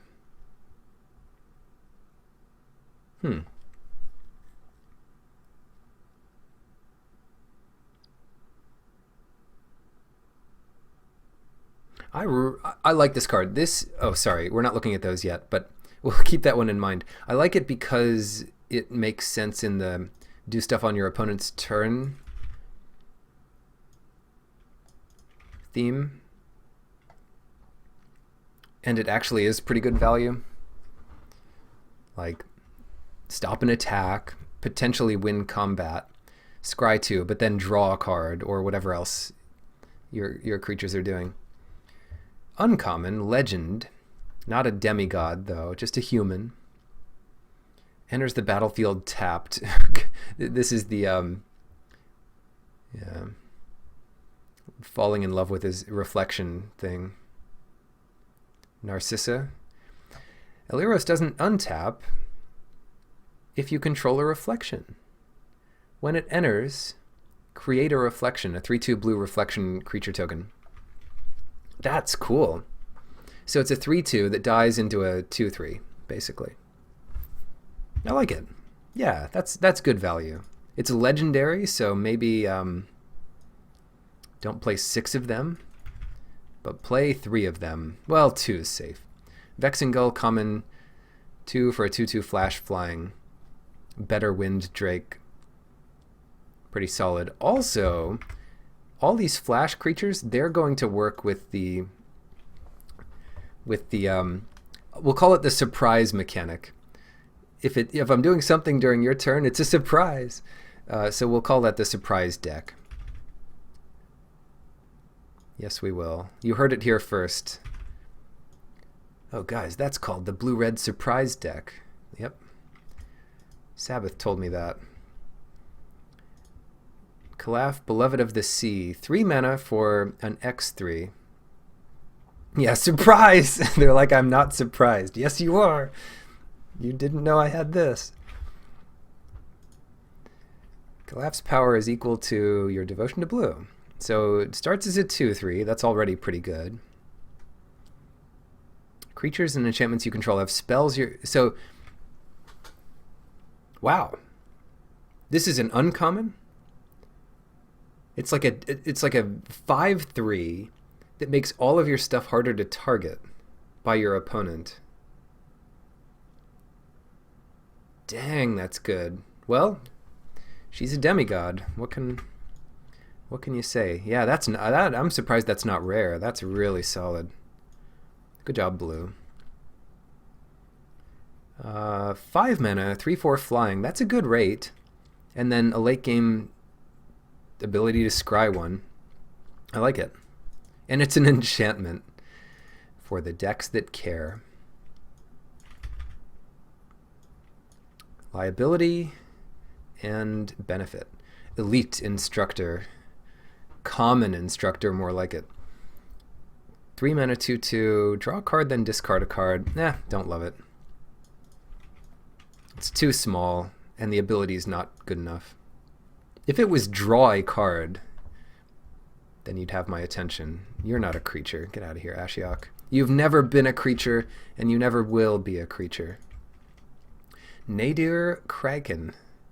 I can say each of these words separately, but not together. Nadir Kraken. Sure. But then I said them separately. Nadir Kraken. You try it. Whenever you draw a card, you may pay 1. If you do, put a 1/1 counter on the Kraken and create a 1/1 blue tentacle creature token. So they're just floating around doing their own thing like cat's tails. Like a single tentacle is now a creature. So every turn, this gets bigger and you get more things. This is great. Good job, Blue.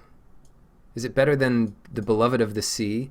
Maybe, but it works well with it. All your tentacles are impossible to target. Here's my my random background. I'll switch to that pretty soon. Look at that art. Beautiful. All right, we're live now, so don't want to give anyone some misimpressions there, but ugh. Come to the front, stinging lionfish. Ooh, the flavor text is wonderful. It says starfish are its favorite prey. Thanks for that. That's for the oceanographers studying these fish. Stinging lionfish. Whenever you cast your first spell, so whenever you surprise your opponent, you may tap or untap target non-land permanent. And it's an enchantment for the decks that care. I like it. It's an uncommon. For a card this beautiful, it would have to be. I like it. It's a good payoff for that kind of stuff, and you're not losing much if you never get to activate it, but you gain some tempo and whatnot if you can activate it, or trigger it, rather. Sage of Mysteries. Yeah, it taps down their creatures. There's so many flash creatures going around, and it triggers Constellation and all that, so the random thing that cared is going to be good. Whenever an enchantment enters the battlefield, target player puts the top 2 cards of their library into their graveyard. So here's the crab of the set. It's uncommon. And you can target yourself for the decks that care. Yeah, I don't think that's going to be necessarily a thing that wins on its own. Because realistically, how many enchantments are you going to have? But you can start dreaming up strategies like the Shimmering Chimera can return another enchantment and keep activating all of your constellations turn after turn. In which case, yeah, if you're milling 2 a turn, that gets pretty dire, let alone 4 a turn. So if blue can protect itself, it has a lot of ways to win. 2 mana 1/3 flash flying. Those are great stats. When it enters, target creature an opponent controls loses a bunch of power, where X is your devotion to blue. So if they attack with one big creature and you just have a lot of tiny creatures, you can team up pretty easily on it, or just stop it from doing damage. Wonderful card. Brine Giant. Here we go. The 1/6 drop of the color. Oh, it's not even a 6 drop. For each enchantment, it costs 1 less. It's 7 to begin with. 5, 6. So 2 enchantments. We're looking at 5 mana, 5, 6. I like it. Yeah, we'll put it over here. Common. Great. So that's the curve. Again, the curve looks pretty standard. The early cards are going to be hard to get good ones. So if you see a good early blue 2-drop, you might want to grab that in uncommon. Now, let's look at the other cards.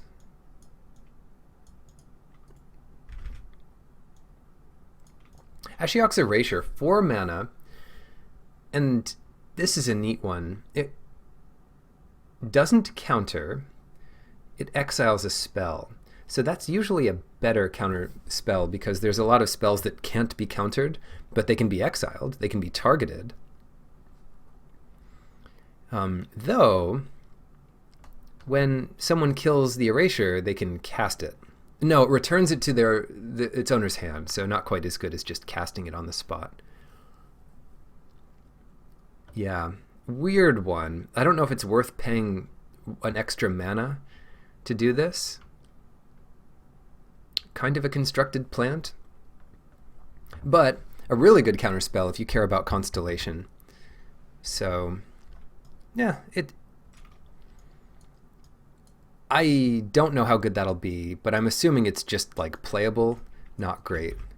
Unless they have 10 of the same card name and no enchantment removal. Glimpse of Freedom. 2 mana, draw a card, and then escape. So it's a cantrip that activates your synergies. I think that's all it really is here. Though you can keep drawing cards if your graveyard is full. Don't count on being able to escape that many times, especially if you have multiple escape cards. I guess mostly they're rare and mythic. This one's uncommon. But it's not bad on its face, and then if you ever get to draw another card, that's pretty good.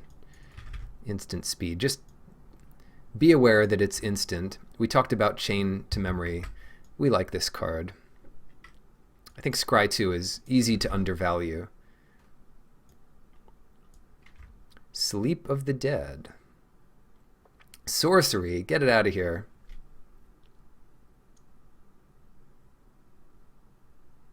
This is honestly terrible. Tap a creature and it doesn't untap for 1 turn.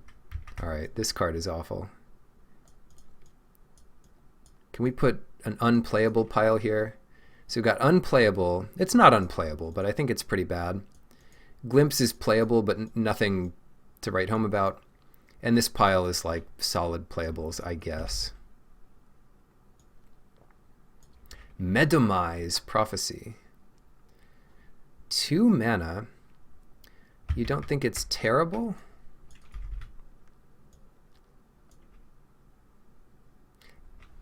I think it's bad compared to the average quality in the set, and you have to waste a card to do it.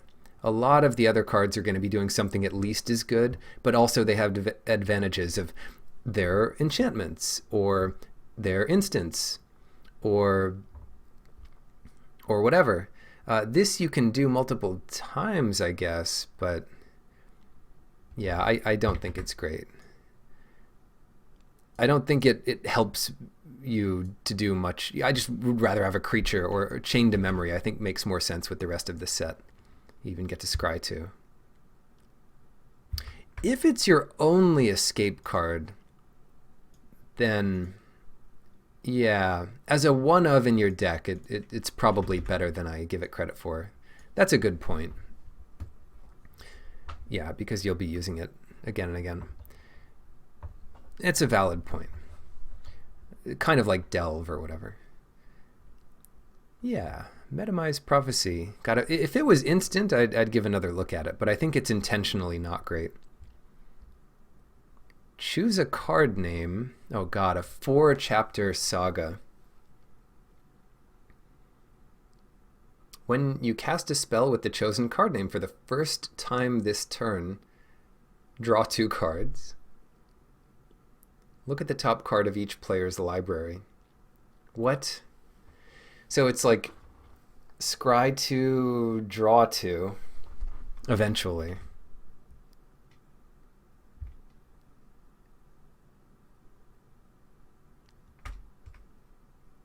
It's only 2 mana.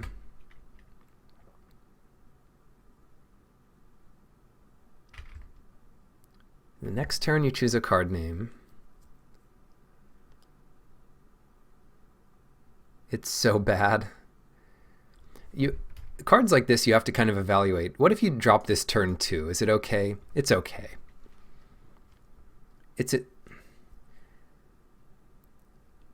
It's an eventual divination that you take turn 2 off to play instead of taking turn 3 off, but you don't get your cards until turn 4. Right? Turn 2 is 1, turn 3 is 2, turn 4 is 3, turn turn 5 is pointless and you sacrifice it. I think it's fine. It'll reward making good decisions.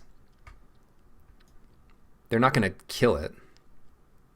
And I think it's also fine to draw when your hand's empty in the late game. Scrying 2 is good at that point. Seems very good.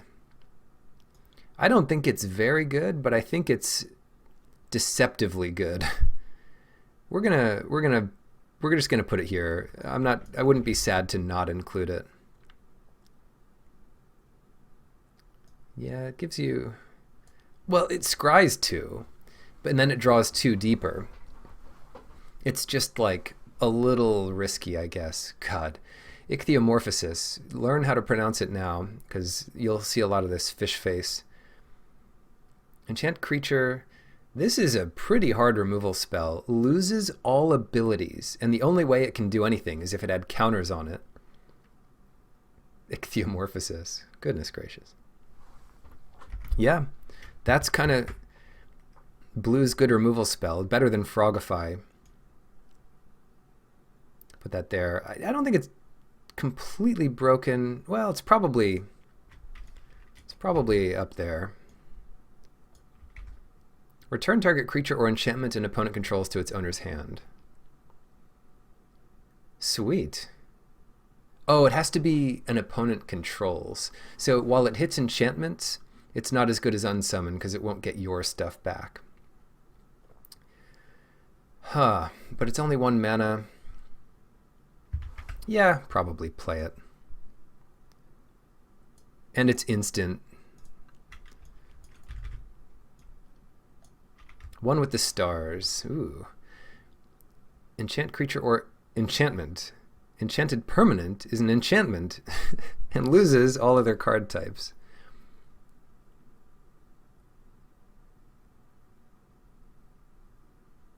What? I don't... Someone explains this to me. Why...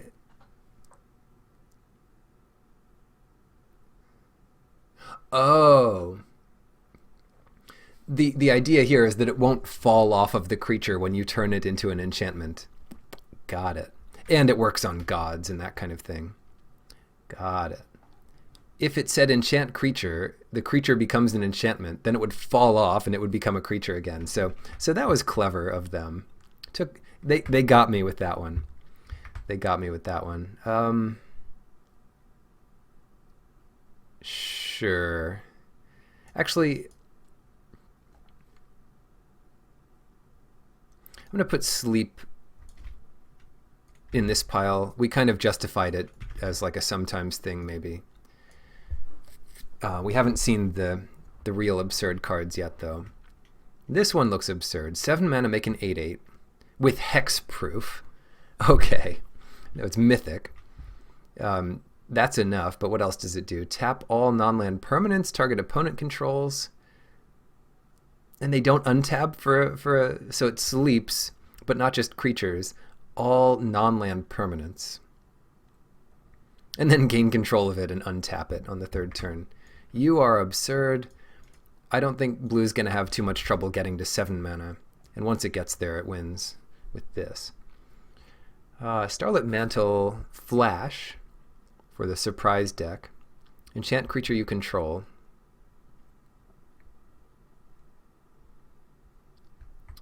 Oh yeah, good point about the thing, nerds. If you can get to 2 mana and you're early, so at once it's okay in the late game, although it's not the thing you want to be top decking. And early game, it's pretty good too.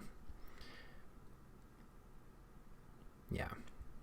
Yeah, it's uncommon, so you'll only get the opportunity to get 1 or so. You wouldn't want to fill your deck up with it, but I think 1 is fine. Rating it that low makes me sad. Well, I'll put it up 1, sure. I'm convinced.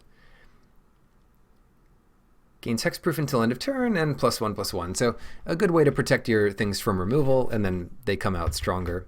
For the decks that care about it, it's flash and it's an enchantment. So where did I put it? Metamize Prophecy. Yeah, we'll put it right here where it belongs. Is it broken? No, your deck doesn't need it, but it's pretty good. And again, there's a wide range of cards even within these categories. Right. Whirlwind Denial. And a lot of those judgments are going to have to be made after you've played with this set, or at least looked at all the cards. For each spell and ability your opponents control, counter it unless its controller pays 4.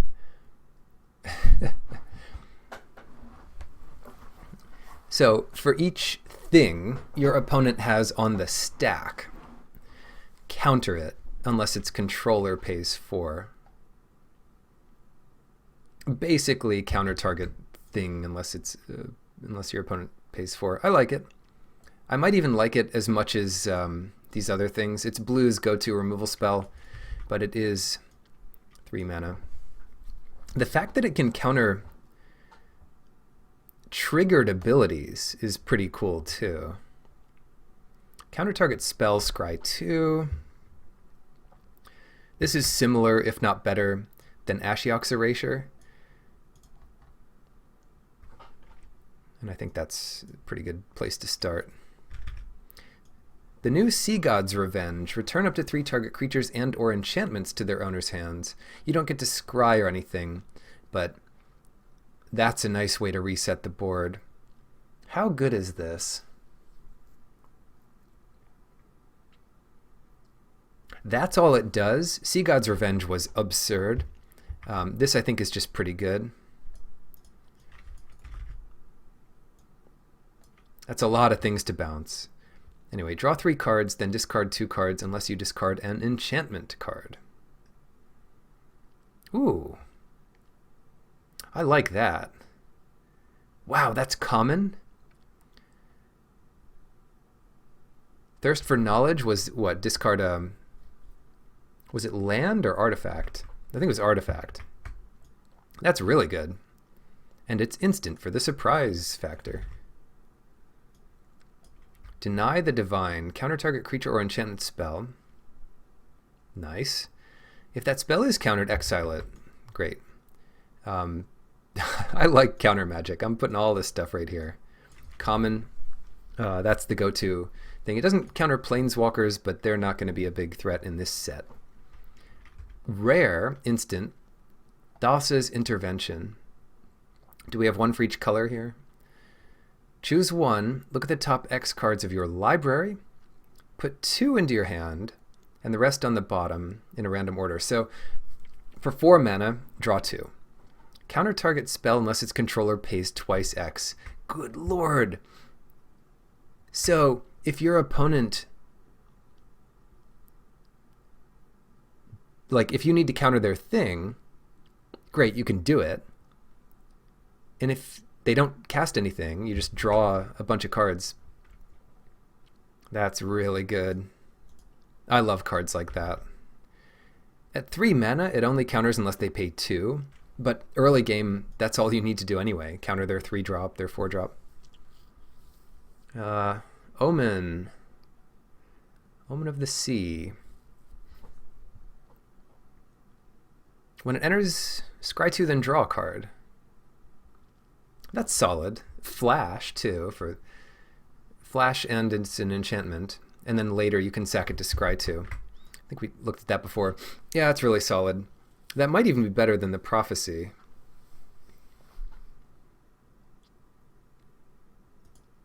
Because it has flash.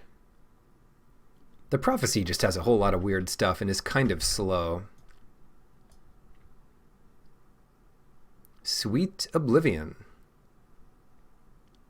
Target player puts the top 4 cards of their library into their graveyard. Alright, and then you can do it again by exiling 4. Does this win on its own? Well, it's certainly a way that you can keep doing it to yourself.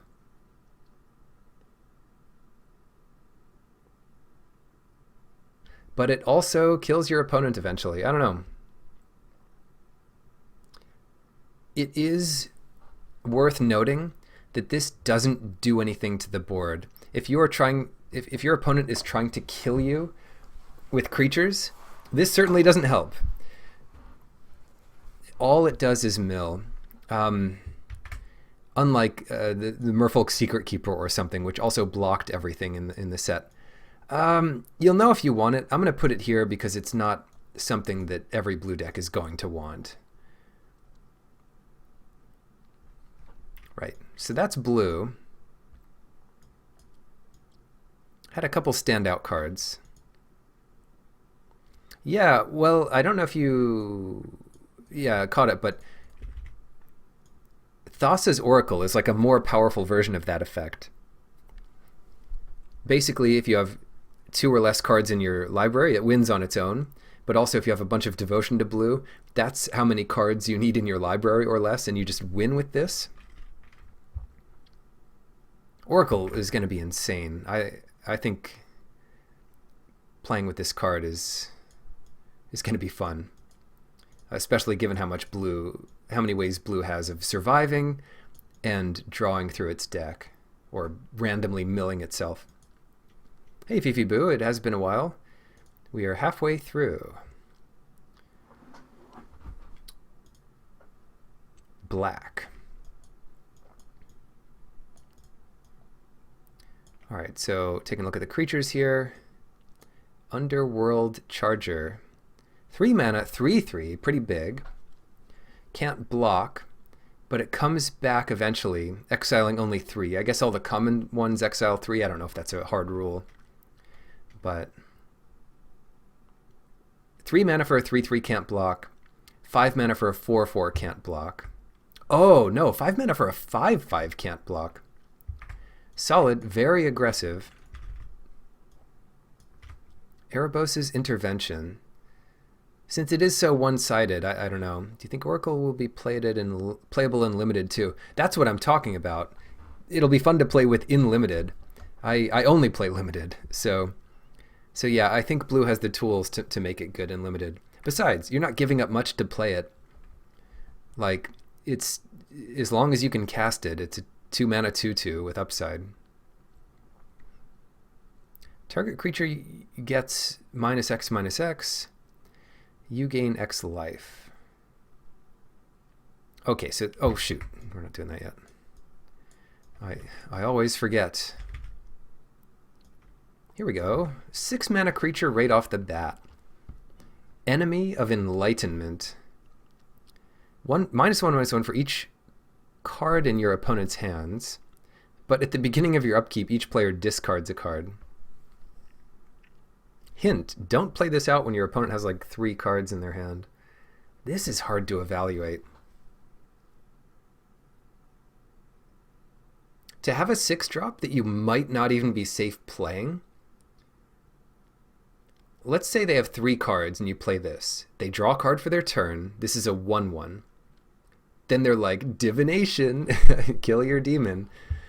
That's pretty bad. If you have other ways of discarding their hand, then go for it. Or if they're a red-white deck, go for it. But I think it's pretty risky. Erebos, Bleak-Hearted, 4 mana for a 5/6 god. Whenever another creature you control dies, you may pay 2, and if you do, draw a card. But then there's sacrifice another, and you don't have to pay anything else except the 2 life. Sacrifice another creature.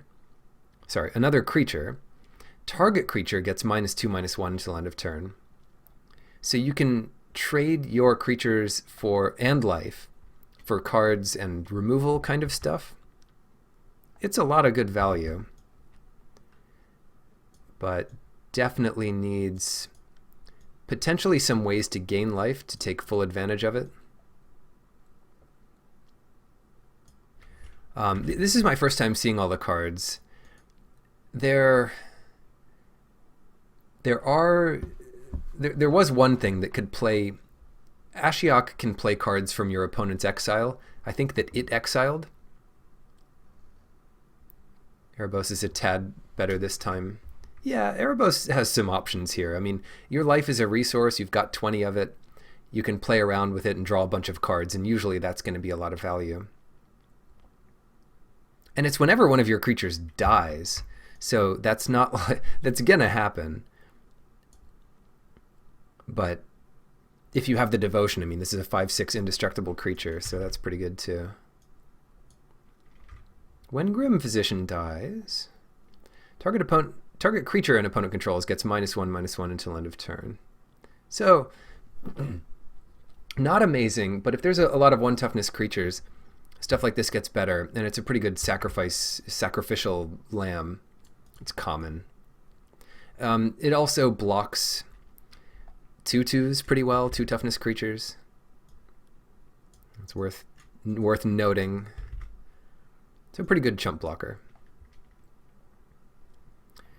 Ephemia, the Cacophony. At the 2 mana for a 2/1 flying. Wow. Well, it's rare, so okay. At the beginning of your end step, you may exile an enchantment card from your graveyard. If you do, make a 2/2 black zombie creature.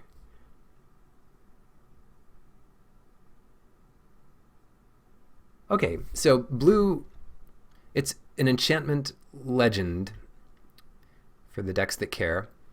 And the blue deck that's milling itself, every turn make a 2/2 zombie. That's a good way to survive. Pretty strong. The 1-drop looks like a staple. I think it's not incredible.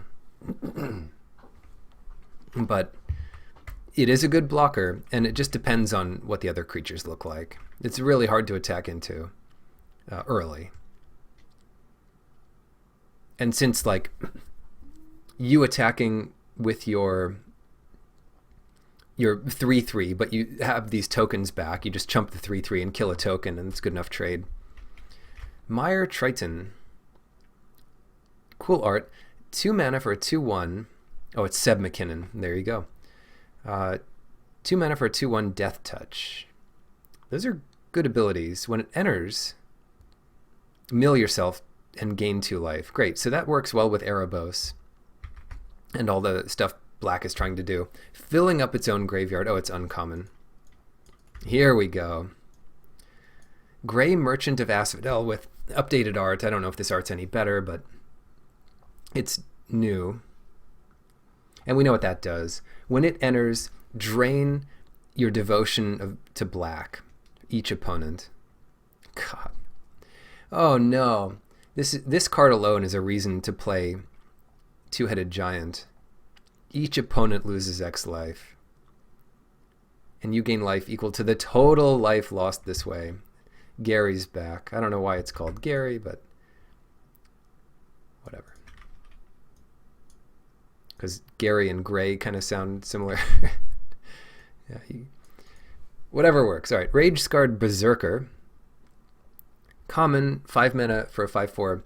Enters the battlefield, target creature you control gets +1/+0 and gains indestructible until end of turn. Black is aggressive. That's not a small creature to begin with, but then getting your... Oh, this is uncommon. Thank God it's uncommon this time. Getting your Underworld Charger in there is just really good. Did they start it? I mean, that caught like wildfire. I think everyone called it Gary. Timuret, Chosen from Death. Everyone's favorite. Oh, it's uncommon now. Okay, so it's a 2/2 that could be tougher than that. And then exile up to 2 cards from graveyards. Enough decks play with their graveyards that's pretty good. Good in the mirror match. And then you can gain some life along the way. So maybe that's good with Erebos.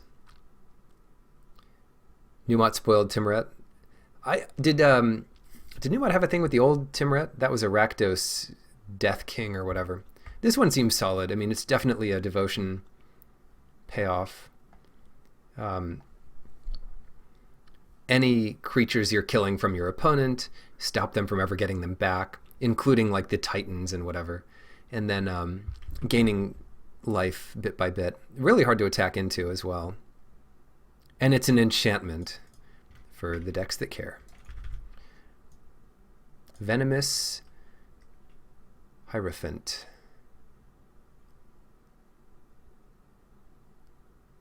A Gorgon. Cool. 4 mana, 3/3 Death Touch. I like those stats. When Venomous Hierophant enters the battlefield, mill yourself 3. Cool. Common. It's good stats for a common. Big Death Touch creatures don't always make sense, but pretty good. Like, if they're doubling up to block it with 2/2s, that's good. It can trade up. All that stuff. If you want to mill yourself, certainly it's better in decks that want to mill themselves. The old Timeret wasn't very good. I think it was because it was in like the Minotaur deck or something, and no one played that deck. But I think it sacrificed creatures. Who knows? Look it up. We're not looking at those yet. Hateful Eidolon. So hateful. Its head is a fish. Oh, not quite. That looks like, whatever. Use your imagination. But 1 mana, 1/2 lifelink enchantment. Whenever an enchanted creature dies, whoever creature that was, draw a card for each aura you control that was attached to it. Oh, interesting. So if you kill your opponent's creatures with your enchantments, you draw a card. But if you can kill one of their creatures... Oh, no, it's only auras you controlled. Any creature, but auras you control. That's interesting. I don't know. It's a build around. It's also including itself. So if you pump up your lifelink 1/2, that's good. And if it dies, it can draw a card. Yeah. It makes your auras replace themselves, which is pretty good. Not looking at that yet, although it looks pretty good. Nightmare Shepherd. We had something like this that had devotion powers from the last block. From the last Theros block. 4 mana, 4/4 flying at rare. It's an enchantment. Whenever another non-token creature you control dies, you may exile it. If you do, make a token of it. Oh, but it's a 1/1. Huh. It's very good, but the ability, it doesn't make it much better, but it does make it a little better. You don't have to do it, but often it will be correct to do it. It's just the kind of thing that you won't be able to get your creature back from the dead because you're exiling it to do it. Makes it smaller, but sometimes it'll have a cool enough ability to make it better. Yeah, very good card. 4 mana, 4/4 flyer. Discordant Piper, when it... Oh, what about the Titans? You can make 1/1 versions of your Titans when they die. Oh no, you'd still have to sack them. Whatever. When Discordant Piper dies, create a 1/1/01 white goat creature token. Kind of a good sacrificial outlet, I guess. Common 2/1 in black. It's pretty good. Again, I don't think creature types are that important, but that's a zombie for what it's worth. Temple Thief. Can't be blocked by enchanted or enchantment creatures. It's a 2/2 for 2. Kind of hard to block. Yeah, I mean, black looks like it's going to need 2 mana things, so I guess sometimes you'll include that. And it might be better than it looks. I mean, there's a lot of enchantment creatures. Blight Breath Catoblepus. 6 mana for 3/2. When it enters target creature...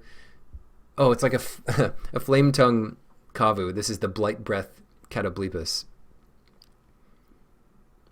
Catoblepus. I like that better. Catoblepus. So -2/2 to a creature or more, depending on how much devotion you have. This is common. That's a pretty good one, but it's pretty expensive, so you can't fill your deck up with it. Underworld Dreams. Oops, not there yet. Lampad of Death's Vigil. Common 2 mana, 1/3. Cheap sacrifice outlet. Each opponent loses a life and you gain a life. So if you get your opponent down to 5 and you have 5 creatures, you win. That's really good. Or you can chump with a creature. This is instant speed, so you can chump with a creature and then drain one. That's common. That'll be a really strong one. It's a 1/3. Dang, that's good. It just checks off so many of the boxes, and it's an enchantment. It's a 1/3. It can block well. It turns all of your sacrifice fodder into winning the game for you.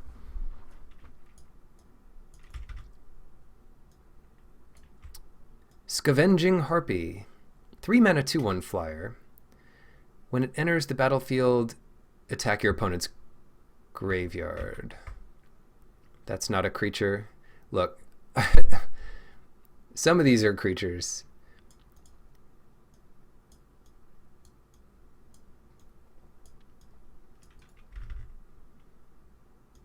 All right, Fricka's Spawn. I'm glad they do have these commons that you probably include in your deck most of the time anyway. And if you learn that your opponent has a Titan in their deck, it just like gives you a thing for it. Yeah, don't worry, I'll catch it eventually, but I'm just on a roll. 4 mana for another Gorgon. This is uncommon. So comes in as a 3/4. When it escapes, it comes in as a 5/6. And each opponent sacrifices a creature? Unless they're a mono Gorgon deck? Wow. I'm glad there's at least one good Gorgon in the set. This one's amazing. The other Gorgon's fine, but this one is sick. You only have to exile 3. That's great.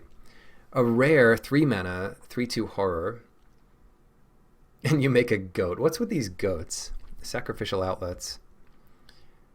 Sack another creature, scry 1. You can do this at any time. And it escapes as a 5/4. Exiling 4 other cards from your graveyard. Yeah, I mean, you don't have infinite times to escape, but it's already good without ever having to escape, and then it's just another way to win late. So that's really good. Soul Reaper of Mogus.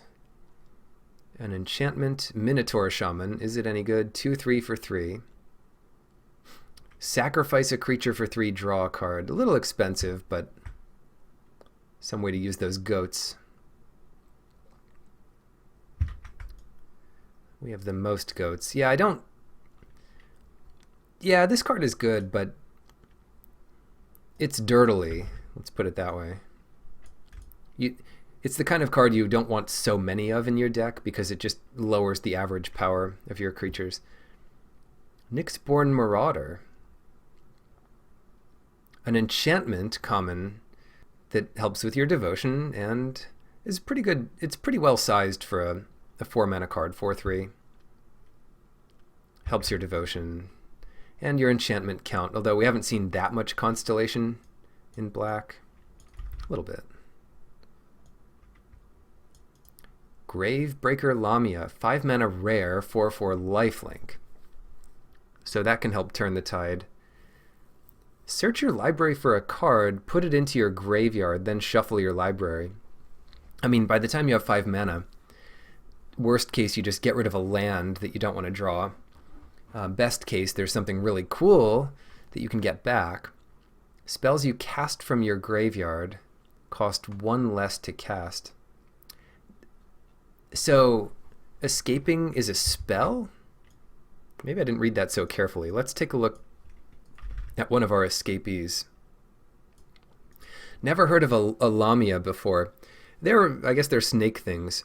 When the first Theros set came out, I hadn't heard of a Caryatid or a Lampad or a Naiad or all those things. They're just different orders of, I don't know, sprites and nymphs and whatever. You may cast this card from your graveyard for its escape cost. Interesting. Lamia was in final. Well, they all stole it from mythology. The Greeks got it from Final Fantasy. So it does cast it. Escaping is casting the card again, but it has some additional benefits, including it might survive in the case of the Titans. Okay, so any curve considerations? Yeah, the curve looks pretty even at common. Yeah, maybe the 4-drops are more important because they're kind of harder to get. But very few late game payoffs. I think they're printing these sets now that, like, if you just take cards in about how, you know, the frequency of opening them, your deck curve will look pretty nice. So there we go. Move that up here. Love this card sorting program. I also read some Greek mythology.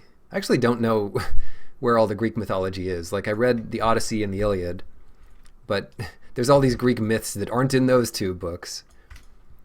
Cling to Dust, and I don't know where they are printed. You probably just buy some book called The Greek Myths by whomever. Cling to Dust. Instant, uncommon, 1 mana. So blue-black, maybe it'll be good. Exile target card from a graveyard. If it was a creature card, you gain 3 life. Otherwise, you draw a card. That's solid. Cremate was similar.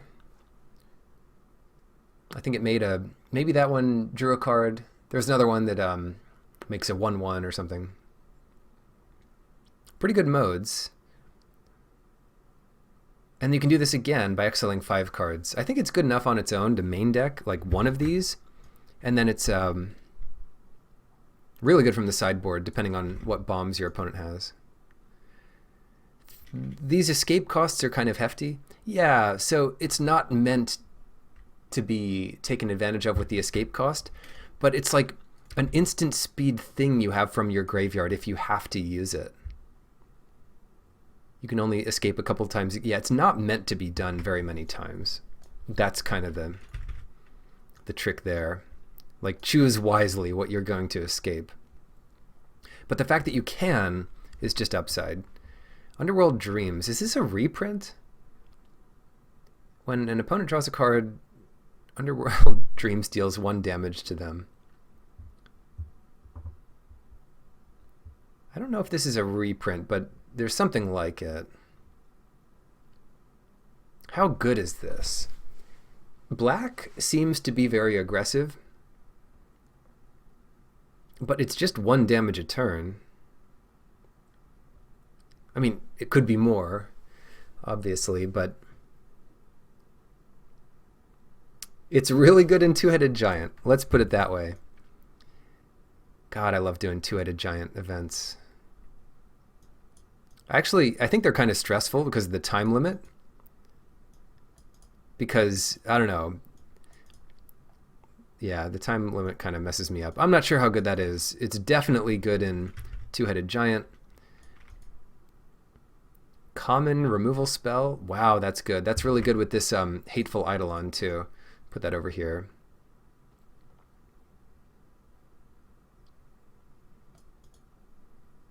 I don't know. Underworld Dreams, it might be better than I give it credit for. It'll win you the game. If you're super aggressive, play it. If you're not, it doesn't do much for your board. The art hit your memory.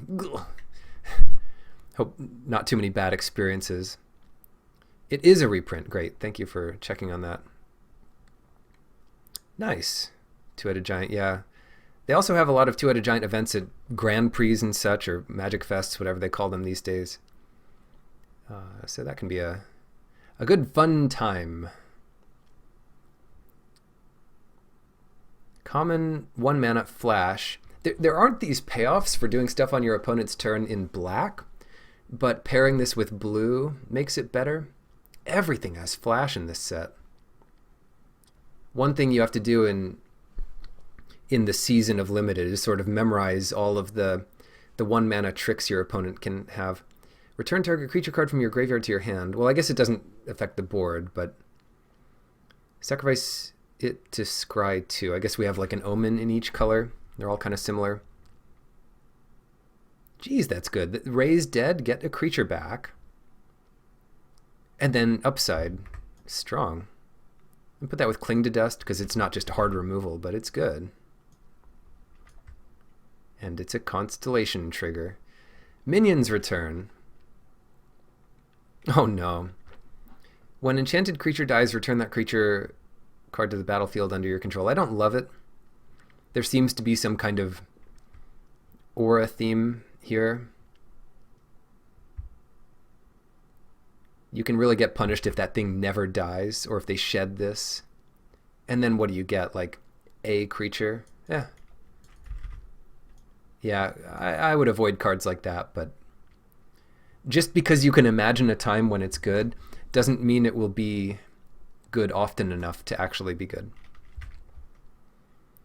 It could be cast on an opponent's card. Yeah, you can cast it anywhere you want. It looks more versatile than it is. Fricka's Liberation. Target opponent sacrifices a creature. This is instant again, or an enchantment. That's solid. It does let them choose, but you also choose. It's not hard removal, but it might be better than it looks like. Let's say they have one good enchantment creature, then all right.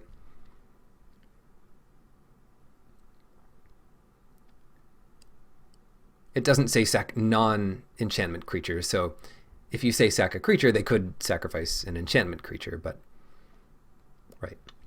Erebos' Intervention. This is the big rare X spell.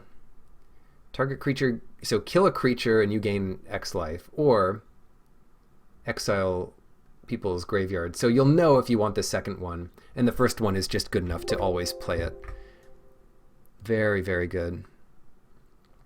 Well, I don't think it's super busted as much as some of the other ones, but probably better than Mire's Grasp, especially since you're gaining the life. Yeah, that can really turn things around for you if you have the mana for it. We'll put it up in like the premium removal. You like this spell more than his card. Yeah, I think that's right. Though Erebos' Intervention definitely doesn't win the game for you, but Erebos can. I'd probably take Erebos over it. Maybe not. That's tough. And the -X can kill gods if they're creatures, because it isn't destroying them. Yeah, it's up there. This spell costs X less, and it's splashable. This spell costs X less to cast, where X is your devotion to black. So, instant, destroy target creature, often for 2 black. That's pretty good. That's great. Yeah, I'm going to put it here with Mire's Grasp, but it's better than Mire's Grasp. Yeah, that's nice. Doesn't make a food token, but gone are the days of food tokens. Mogus's Favor. +2, -1. So yeah, this aura theme, I didn't get this theme until every single black card was an aura. And then you can escape this back to play. This will get better if there are a bunch of 1 toughness creatures. I have no idea how good this is. We're going to put this here. +2, -1. Yeah. Target opponent reveals their hand. You choose a non-land card from it or a card from their graveyard. Exile that card, you lose a life.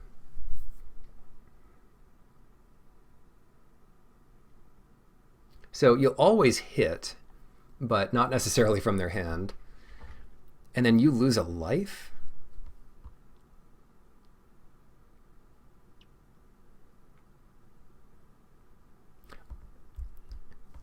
I'm trying to, so definitely good from the sideboard against like powerful cards.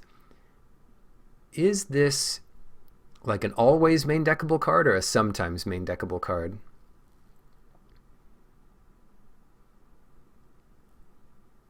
Like, is it a high pick? That's the question. How powerful is the set? The more powerful the set, the better this is.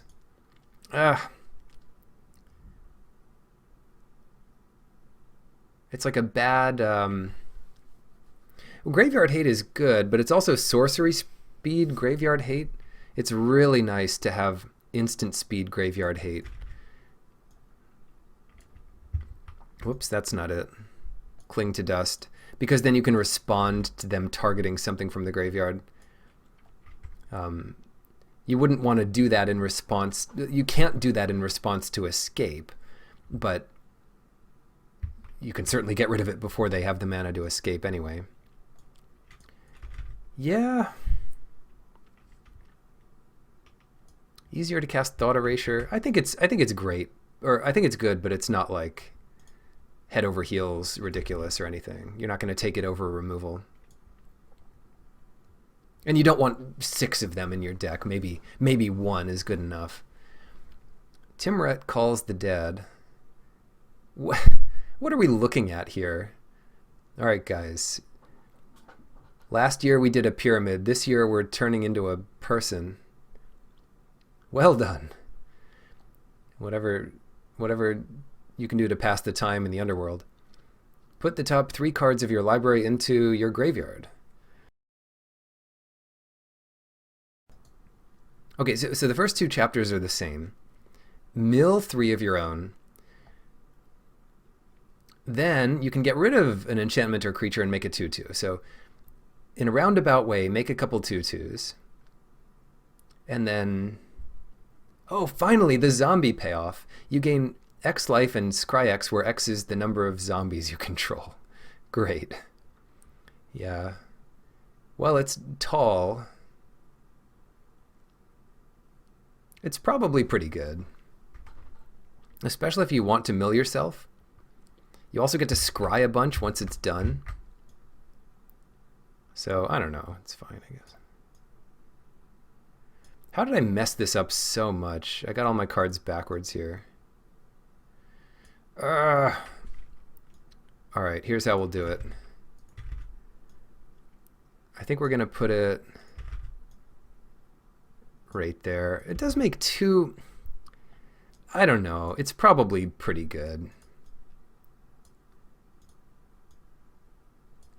I have the natural tendency to think that milling yourself is just bad and limited, but maybe I'm coming off of the set of the mill decks, and I think it's worse than it actually is. Enchant creature you control. Like you mill 6 of your own cards over its lifespan. When Aspect of Lamprey enters the battlefield, target opponent discards 2 cards. And it just gives it lifelink. God, these cards are annoying.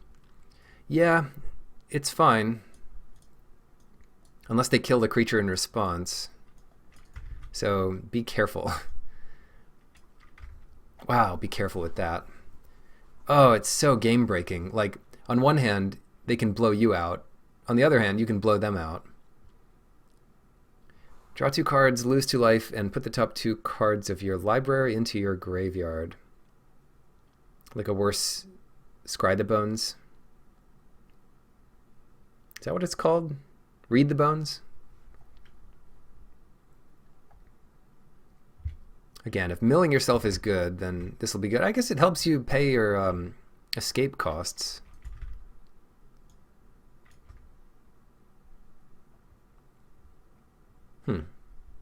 As long as you can win before you die. Losing 2 life kind of sucks. I guess it's fine.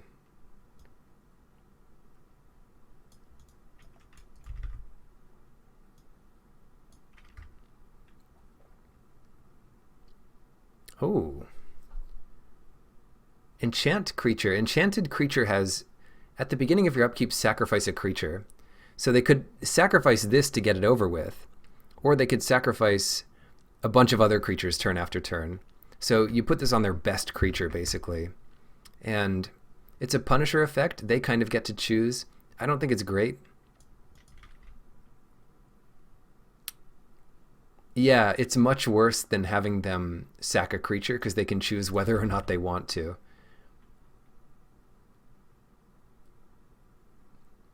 Yeah, that's not great at all. Oh well. Final Death. 5 mana instant exile a creature. That is great. Is it better than Dragon to the Underworld? It's similar. They're both instant.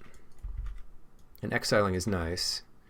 Target player loses 2 life. You can do this again. In the ultra aggressive deck, this can be like your 1 escape card. I don't love it. Fruit of Tizarus. Great. Treacherous Blessing. When it enters the battlefield, draw 3 cards. Whenever you cast a spell, you lose 1 life.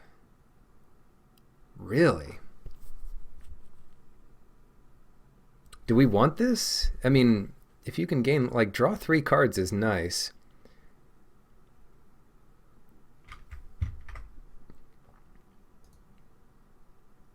Wait, what? Exile first pick? Did I miss something? Oh, Final Death. Yeah, we really want to exile things, don't we? It is a good first pick. It's one of the better commons. Having 2 removal spells in black that are that good means this set is pretty powerful. Huh.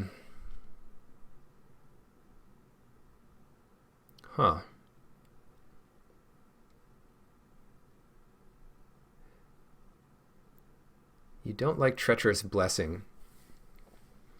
The trick here is that if you have anything that can target this,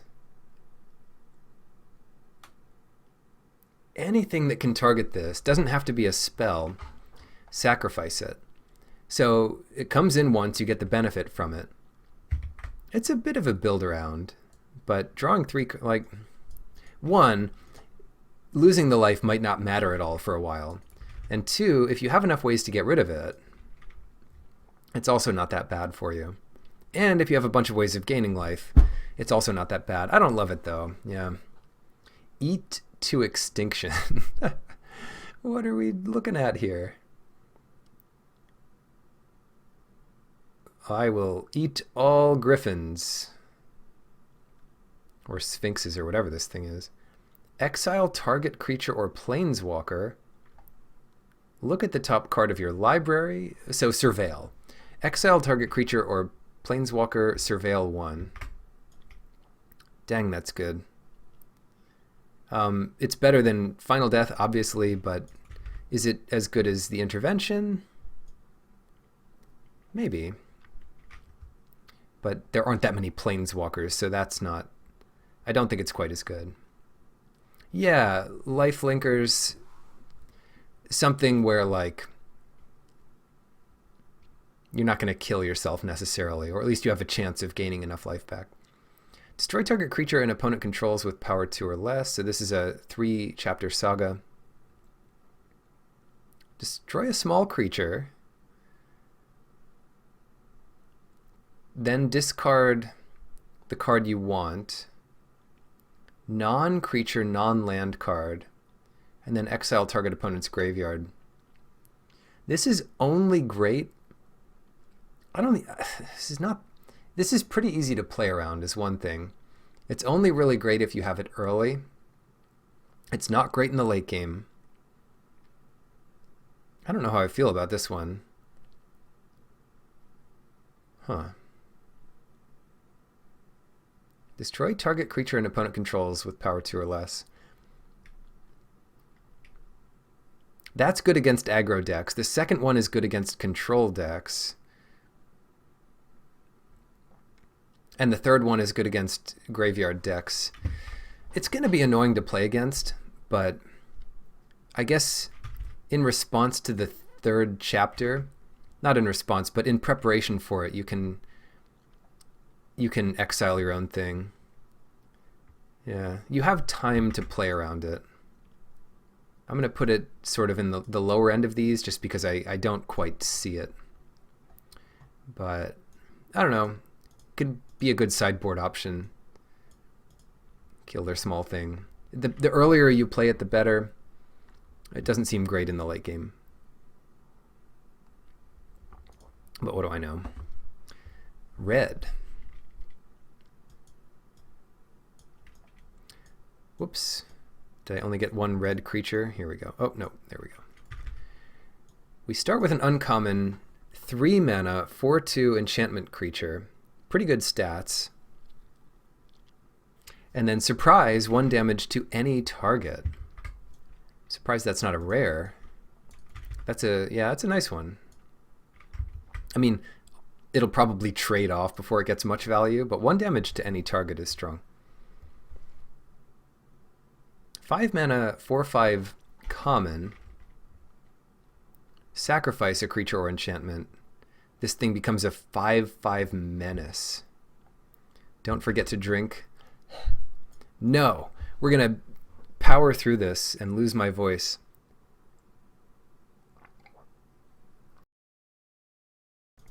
Thank you. Don't have time to split this up. We're almost there. 2 more colors. Anax, Hardened in the Forge. Starts as a 2/3. When this or another non-token creature dies, make a 1/1 red satyr thing. This creature can't block. So it's all upside here. And if it's a big enough creature, including itself, you make 2 of those little guys instead. So it makes a lot of attackers and goes wide nicely. That's strong.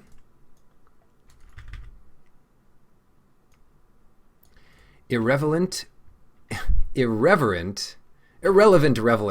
No, irreverent revelers.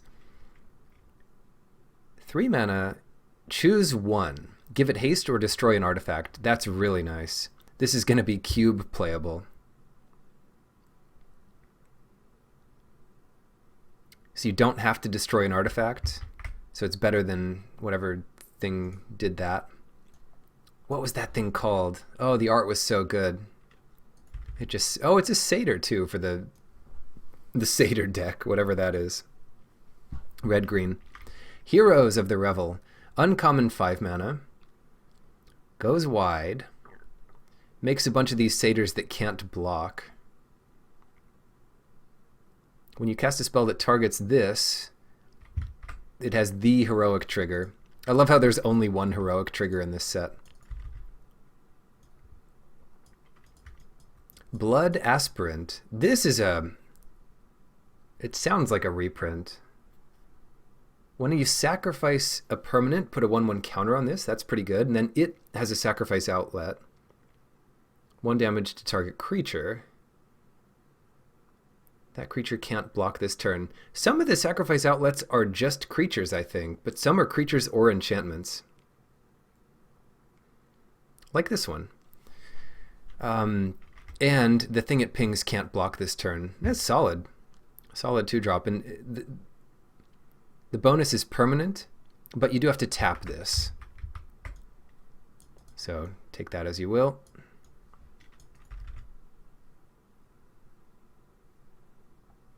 The Lord was black-red. I thought there was another red-green Lord, and we can check that. This one. There might have been another thing, but certainly this one is the Satyr Lord, and that's Gruul. All right, Phoenix of Ash. Oh no, we're going to have to go back in time here a bit after we look at this. You'll see what I mean. Flying Haste. The rare Phoenix of the set. You can pump it. Getting 2 for 3. And it comes back, like Phoenixes often do. But every other card in this set does the same thing. And it escapes with a 1/1 counter on it. So Flying Haste 3/3 when it escapes. Very nice. I mean, it's already pretty good. And it has this pseudo Fire Breath. Incendiary Oracle. 2 mana, 2/2 human with a worse Fire Breath. And it exiles things it trades with. Pretty good for a common. I mean, it trades up 4 mana. You can trade with a 4 toughness creature.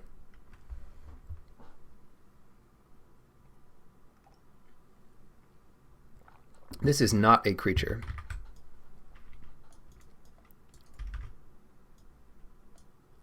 This is not a creature. I'll get there eventually. We have Nyxborn Brute, a 5-mana 7/3, and it's an enchantment for the decks that care. Common. 5-mana 7/3. Good lord.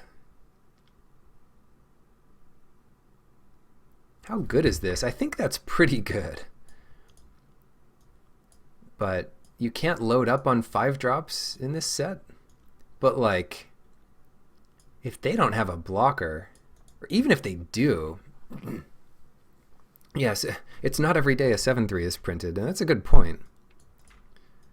That is a good point. I wouldn't expect there to be more creatures in red, but maybe we're just going through the alphabet here. Arena Trickster. Get it? Because Arena, Magic Arena. Anyway. So, Hill Giant here. And surprise, put a 1/1 counter on it. Wow. It starts as a 3/3, and it's pretty easy to make it bigger. I like it. I mean, it's probably not good if you can't do it reliably, but it's not awful. And then it's really good if you can keep pumping it up to like a 5/5. Careless Celebrant. Uncommon when it dies. 2 damage to a creature or planeswalker an opponent controls. Really good.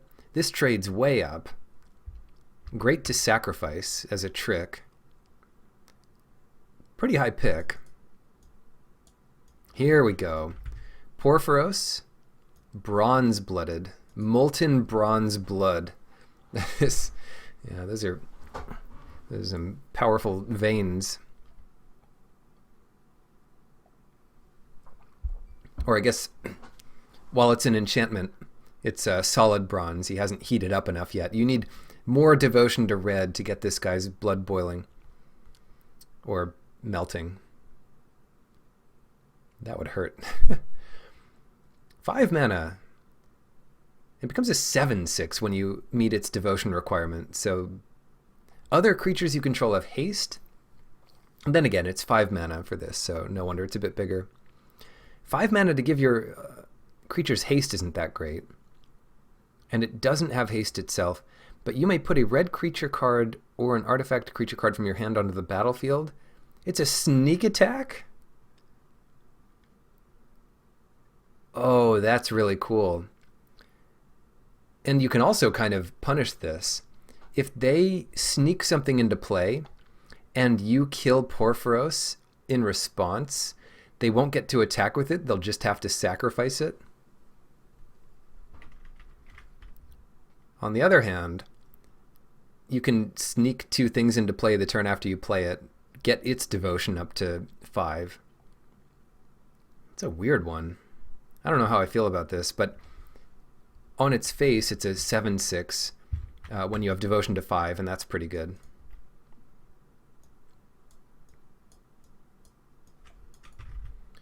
Okay. Stampede Rider.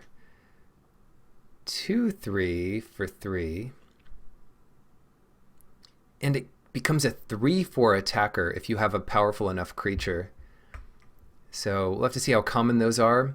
But 3 mana that attacks as a 3/4 is pretty good. But I think maybe it's not so good in the deck that goes wide. 2/3 trample is not like something you're really interested in. And it's only on offense, so it's not as good of a blocker. Hero of the Games. But you get your 5-drop out there. Oh, hold on, I put it in the wrong spot. Put it here. We got Hero of the Games. Another 3 mana thing. This is already a 3/2 with the heroic ability of the set. Yeah, seems fine. The more creatures you have with the ability, the more options you have to use tricks. Or I don't know how many spells target multiple creatures, but it makes those a lot better too. A rare 3 mana 3/2 haste. Oh wow. and then you get to just get all of your auras back from the graveyard and dump them on your creatures, but exile those auras at the beginning of your next end step. And if they would leave the battlefield, so you don't get to like put them back in your hand or something, exile them. That's interesting. I don't know how good that is, but it could be really neat in like red-white or red-black even. You can only put them on creatures you control, so the harmful auras aren't so good with him. But I don't know why you'd have so many auras in your graveyard. Oh well, 3/2 haste for 3 is good enough. Underworld Ragehound attacks each combat if able. 2 mana, 3/1. That can block the turn it comes into play. And then it escapes as a 4/2. Yeah, playable.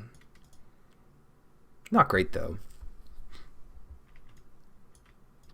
It's a really big drawback to have to attack every turn, and there's probably enough things that punish a 3/1 attacking. So probably not even worth playing without considering the escape. Oread of Mountain's Blaze. 2 mana, 1/3, and it has a rummaging effect for pretty expensive, but it doesn't have to tap to use it. It'd be better if it just tapped to use it. Then it'd be like a better rummaging goblin. I think this is fine. It's also an enchantment for the decks that care about it, but it's not that aggressive. Then again, the high toughness can be pretty good to attack with.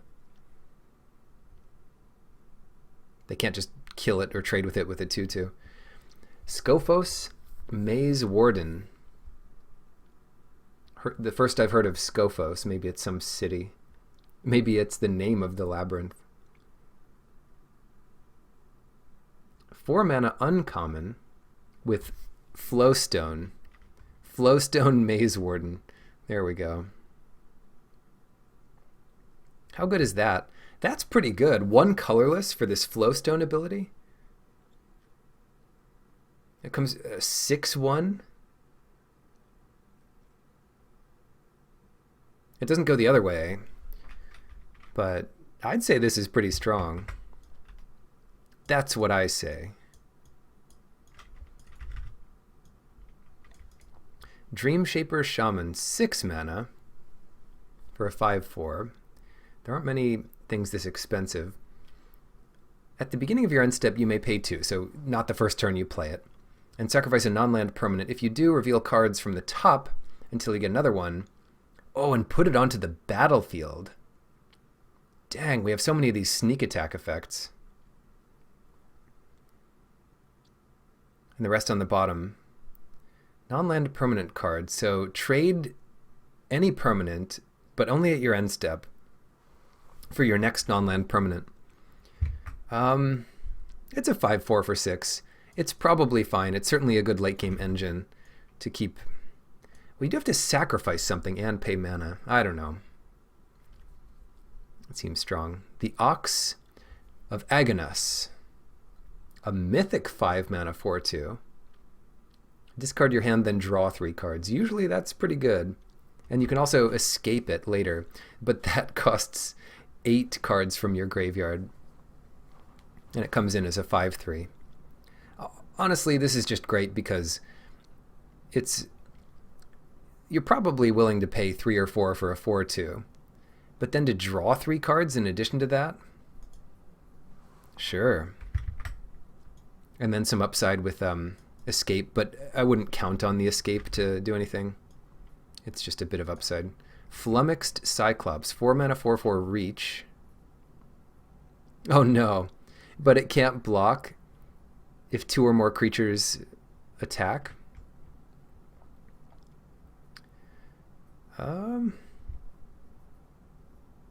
It can't block anything. Pretty good attacker though. And if the board is somewhat clear, you're surprised it's mythic. So the reason this is mythic is draw 3 cards. Like a red 5 mana card that just draws 3 cards is pretty good. Yeah.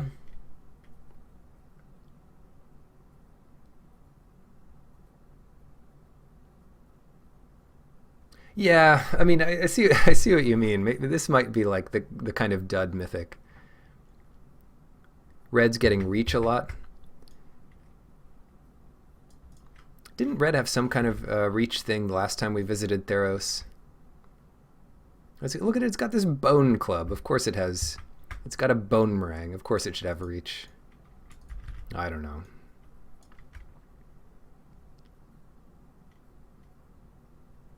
Tectonic Giant. I mean, they don't give green flying again, even though in alpha there's Scrib Sprites.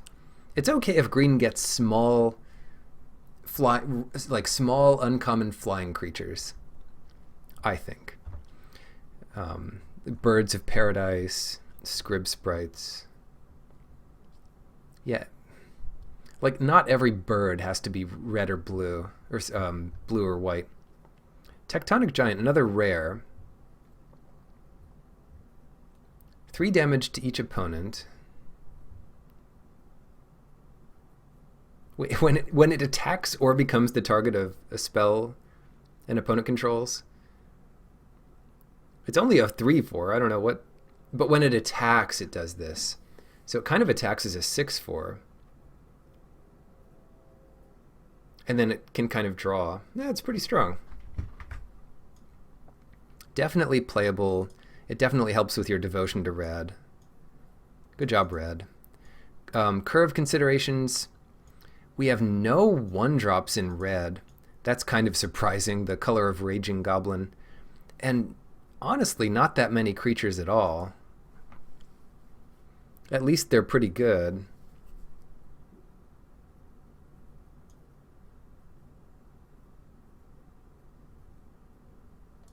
Yeah. Well, let's see what the spells do. Maybe they make a bunch of tokens or something. Whoops. Nope. Okay. Impending Doom. Enchantment +3/+3 and attacks each combat. But when the enchanted creature dies, it deals 3 damage back to you. 3 mana for +3/+3 is pretty powerful.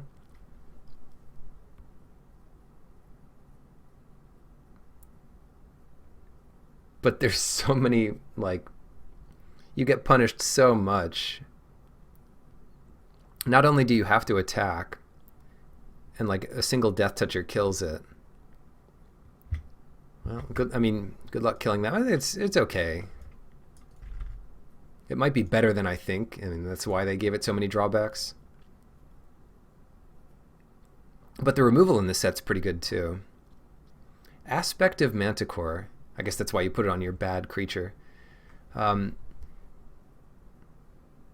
Flash, 3 mana thing. So, surprise. Enters the battlefield. Enchanted creature gains first strike until end of turn. +2/+0 and first strike until end of turn. Yeah, that's a nice little trick with a lasting benefit. And you're paying a little extra, but you're getting an enchantment out of it and some lasting value. Here's our red omen. Shock for 2 mana. That's really good. And then the sacrifice at Scry too. Omen ability.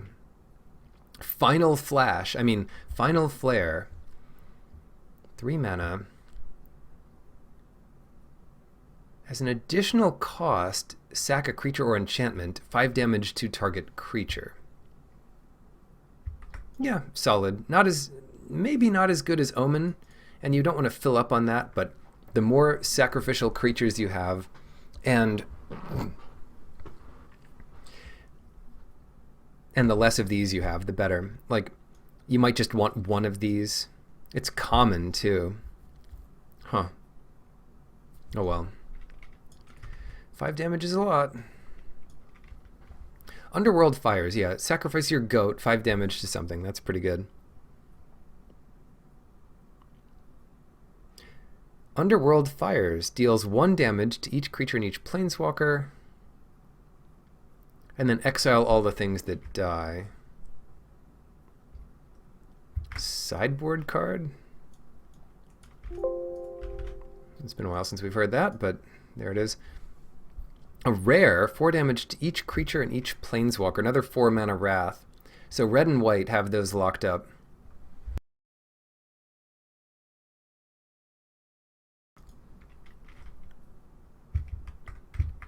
I would say that's pretty good. You get to choose when to play it. Most things we've seen haven't been that big. Furious Rise.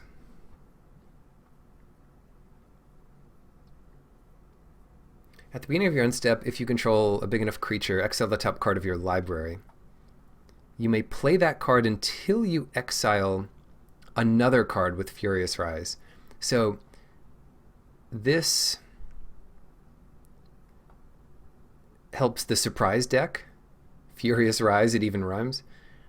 And you can play it through your next turn, including land. So if you happen to get a land off of this, you can play that your next turn just fine. Whoops. Get it small again. Yeah. It is... Yeah, so they can either deal with this or your 4 power creatures. It's interesting. I mean, you'll know if your deck wants it. I'll put it in the middle column here. But if you don't have enough 4 power creatures, then don't even consider it. But like drawing a card every turn is a pretty good payoff. And it'll sit around even if you don't have the 4 power creature at the time. Target creature gets +3/+2 until end of turn. Oh, and it triggers after your second main phase, so like after combat and everything. So if you did some combat tricks, that's another way to make it better. Yeah, good pump spell. It's not quite giant growth, but only green gets that. So Infuriate, pretty good. Underworld Breach. Rare, 2 mana.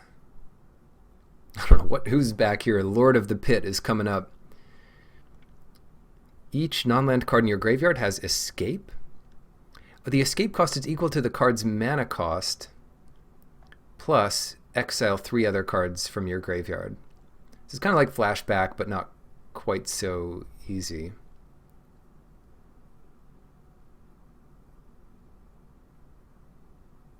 At the beginning of the end step, sacrifice Underworld Breach. Yeah, it's like Yawgmoth's Will here, but yeah, like you need a bunch of other cards to fuel it.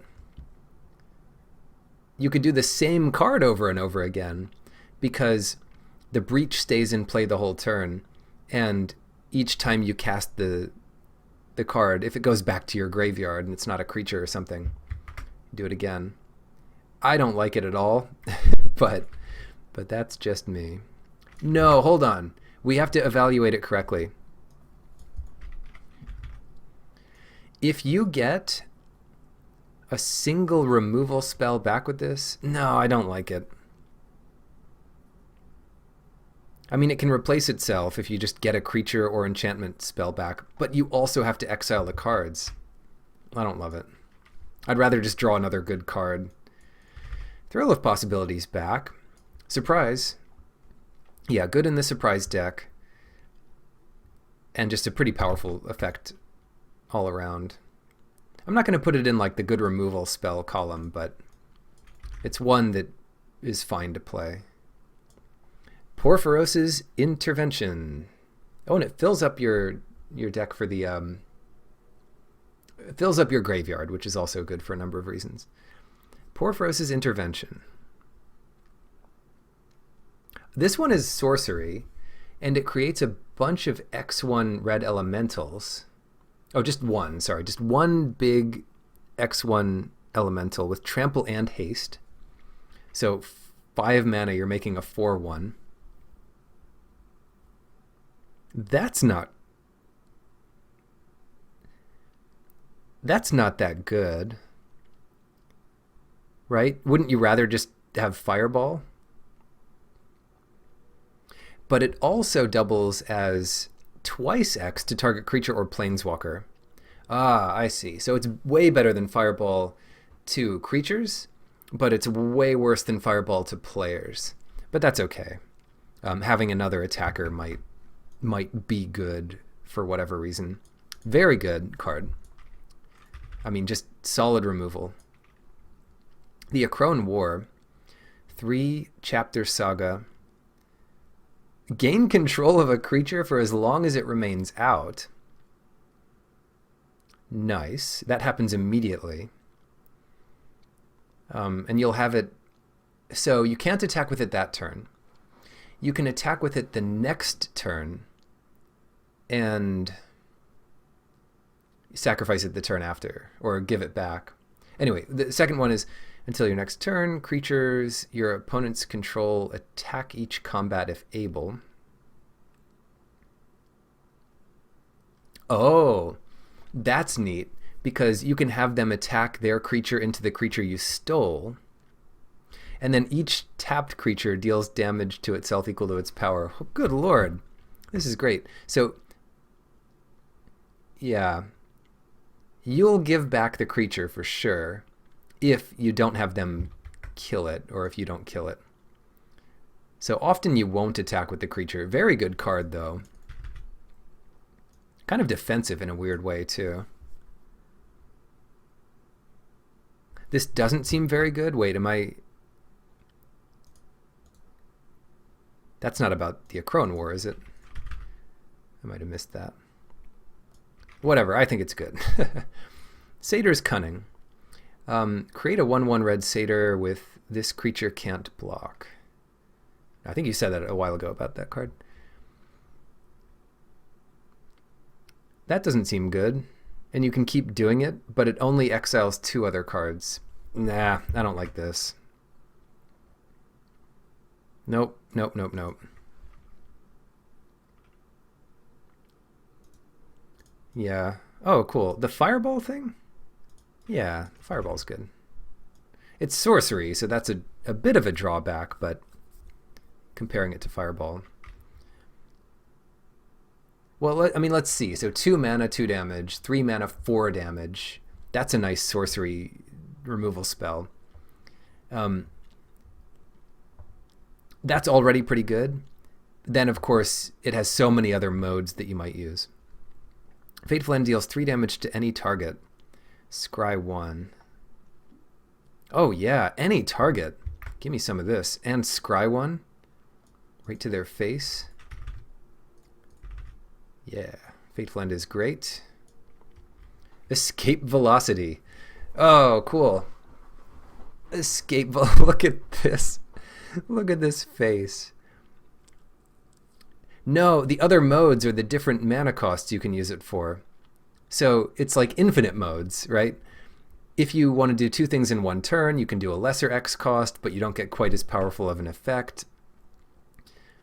Yeah, an X spell by definition has lots of modes, sort of, but it also has like a completely parallel mode of making the creature.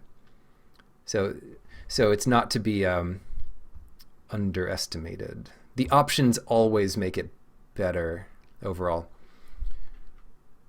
+1/+0 and haste. I like this card. It even has escape.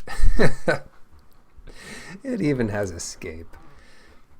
Oh, nice. Yeah, Goodwill hunting for limited content. How do you like them apples? Portent of Betrayal. There's a lot of cards in this set. We found it. We found our active treason.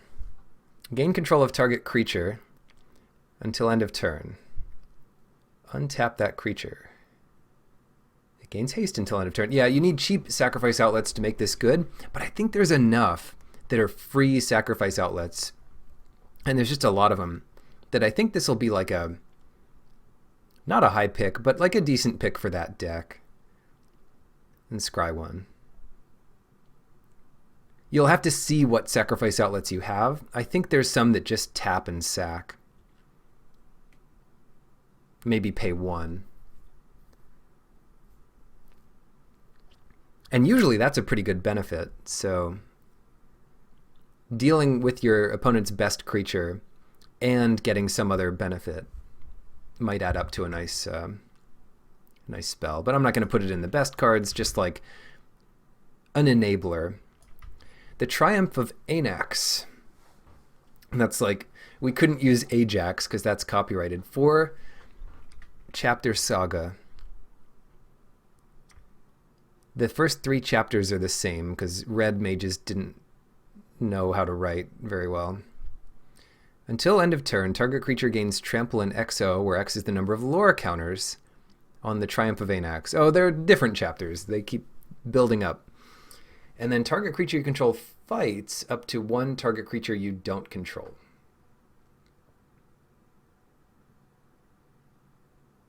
So pump for 1 and give trample. Pump for 2, pump for 3. Kind of like an aura, but it's not restricted to 1 creature. Can you imagine Minotaurs trying to write a saga? Saga, Minotaur, smash! Smash harder! Win battle. Target creature you control fights up to 1 target creature you don't control. So eventually you get to fight? This is aggressive. I don't know. I'm not sold on it yet. It doesn't seem great at all stages of the game. It seems kind of slow.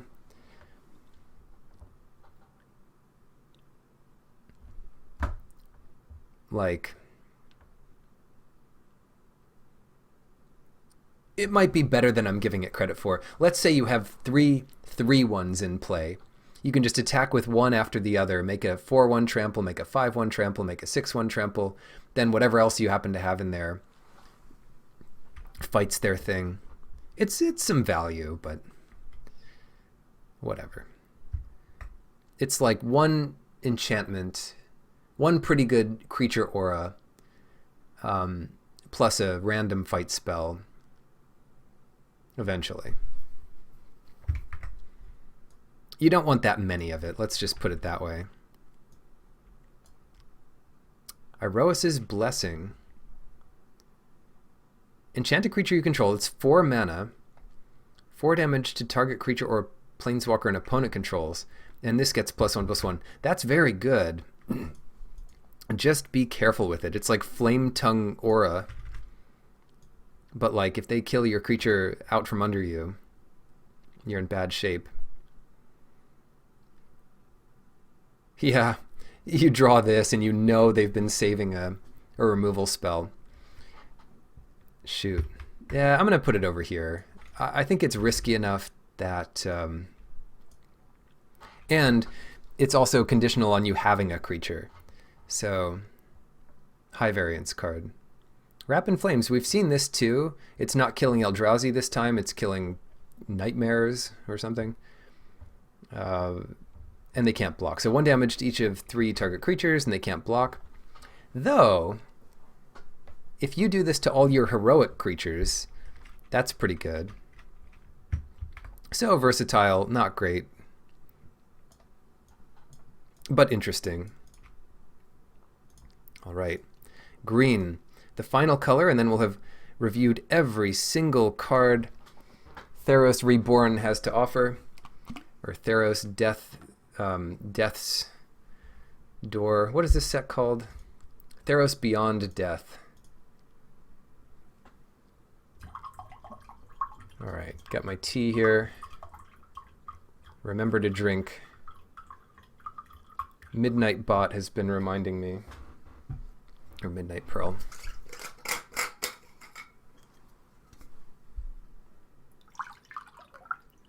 I do have stuff to drink, but it's hard to drink and talk at the same time.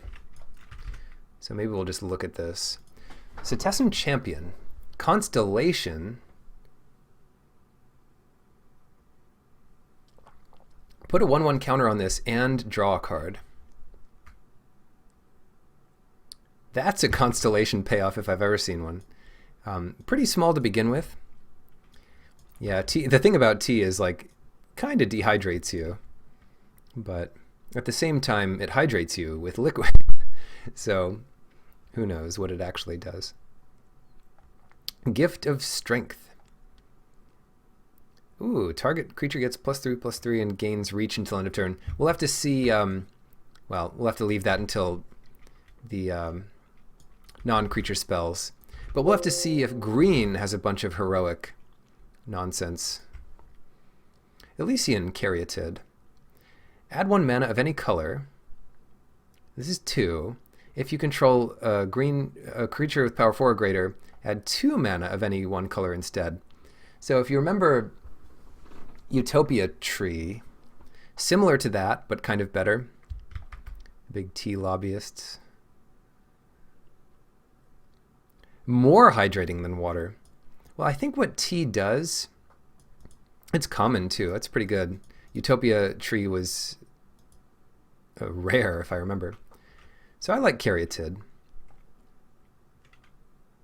How can anything hydrate more than water? Well, I think what tea does is like restrict your capillaries a little bit. So it might hydrate the blood vessels that it can access more or something. I don't know. Or help you retain it more. Who knows? Nylea's Forerunner. Other creatures you control have trample. Like, I think if you drank something with a bit of salt in it, like if you cut Gatorade with a bunch of water, I think that's diluted Gatorade is more hydrating than just regular water because of the electrolytes. Helps you absorb it better or something. Anyway, common 5 mana thing, 5/3 trample, giving your other creatures trample. So kind of fragile. It's no 7/3, but it is an enchantment for what that's worth. Theros Beyond Brawler.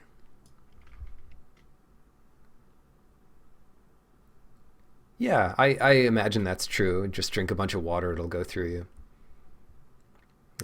Those effects are so tiny. It's not like, well, if you're lucky enough, you have access to plenty of water to drink. And just drink when you're thirsty. Theros Beyond Brawler, 6 mana, uncommon.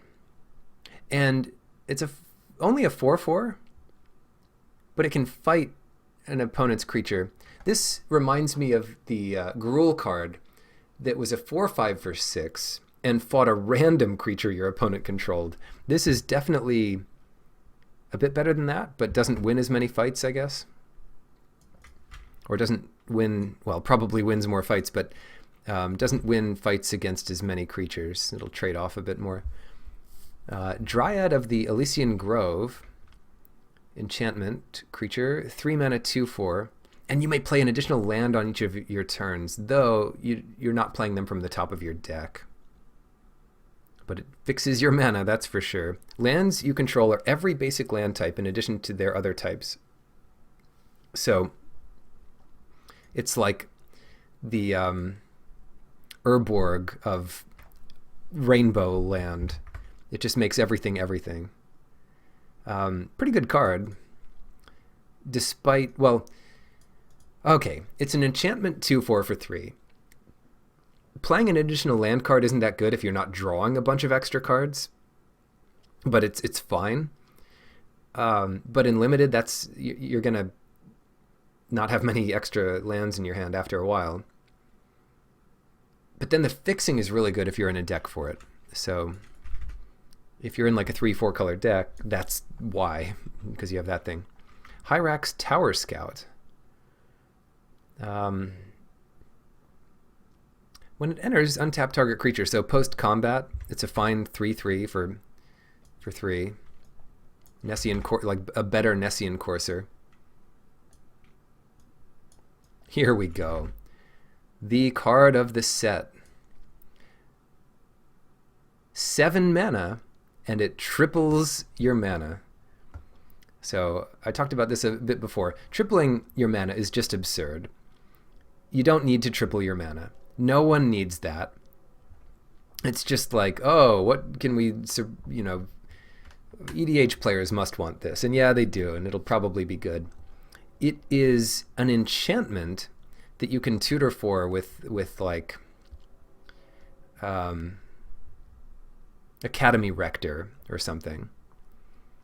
So that's EDH tech for you. But what else? So 7 mana, 5/5 trample. That's not awful. Yeah, it's cool art too. And it's the first thing that's ever done this. And this also won't come up in this set, but a lot of the effects weren't doublers. They were like +1s. Most lands tap for 1, so it does double it. But the lands that tap for 2, it would add 3. This would add 6, because it's just tripling it. 7 mana is probably the most expensive thing in the set, so unless you have some crazy mana sinks, you don't need this, but there it is.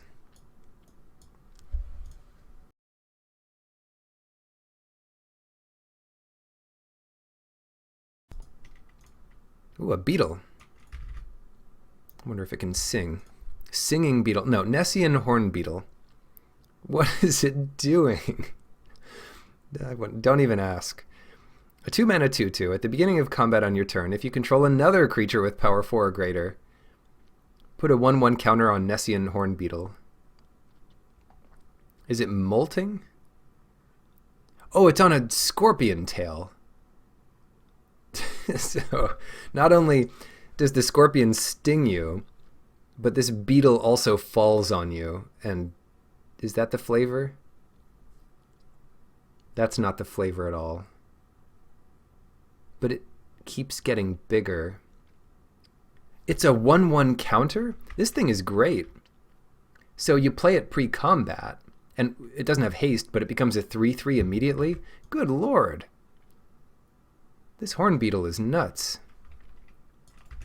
Sorry I ever insulted it. Nyxborn Colossus. Okay. It's like Vorst Claw. It's an enchantment, 6/7 for 6.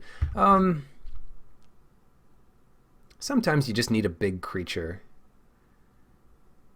And if you triple your mana, you can cast it for 2 lands. I don't think... You might not understand how good tripling mana is, but that's a lot of mana. Nylea Keen-Eyed. Here's our god. The god of the woods. The god of the hunt. What does it hunt, I wonder? What would this arrow would just smush like a deer. Hunts other constellation-y things. So 4 mana for the 5/6 god. Creature spells get cheaper. That's really nice, especially since green has like the highest mana curve that we've seen so far. 3 mana, reveal the top card of your library. If it's a creature, put it into your hand. Otherwise, you may put it into your graveyard. Yeah, I mean, all the gods are really good. This one doesn't seem completely broken, but making your creatures cheaper is a real, because you're going to ramp up to its devotion pretty quick. And turning it on is going to be, or like making it a creature is going to be pretty easy in green, I think, especially. Moss Viper. Beautiful art. Wow. Yeah, good job, Mike Burick. Beautiful art here. And a really good card. 1/1 death touches for 1 at common have always been good. Just watch out for the mirror shield that we spoiled 4 hours ago, or whatever it's been. Destiny Spinner. I'm going strong. Destiny Spinner. Yeah, it's got good scales. 2 mana uncommon. 2/3. So that's already good. Creature and enchantment spells you control can't be countered after this one. This one can be countered. Target land you control becomes an XX elemental. This is its activated ability for 4. X is the number of enchantments you control. This is an enchantment, so there'll always be at least 1/1s. That's super good. So in the ultra late game, you can just start throwing away your lands as like 3/3s or 4/4s or whatever they are. And it's already a pretty good creature. And it protects your stuff from being countered. Sorry, blue. I guess I'm not going to be blue as much. Or I'll try to have answers to the spinner that don't just tap it. Nice passive effect. Loathsome Chimera. This thing is beautiful. And it's got chains. I love when they go cross colors with stuff like this. I mean, it looks like it should be a black-green card. But yeah. Anyway, I love stuff like this. 3 mana for a 4/1. So it dies easily, but its escape cost isn't ridiculous. It comes back as a 5/2 every time it escapes. I'm not sure how good this is. Its real advantage is that it enables all of the... it enables this Horn Beetle. It is the cheapest green thing with 4 power that we've seen. And the Horn Beetle is absurd, so take your Chimeras and trade them off sparingly. Cetessan Petitioner. I petition you with this scroll box. Like, yes, I see that. Read it to me. No, it will take me hours to read it. Then summarize it for me. Okay. What does it do? Enters the battlefield. You gain life equal to your devotion to green. I think this is not great, but if you really want to gain life, maybe it's better. And it could be just a sideboard option against an aggressive deck. Like a 2/2 is often going to trade with something, and you might want the life. So it gains at least 2. I typically avoid stuff like this. It doesn't have any other payoffs for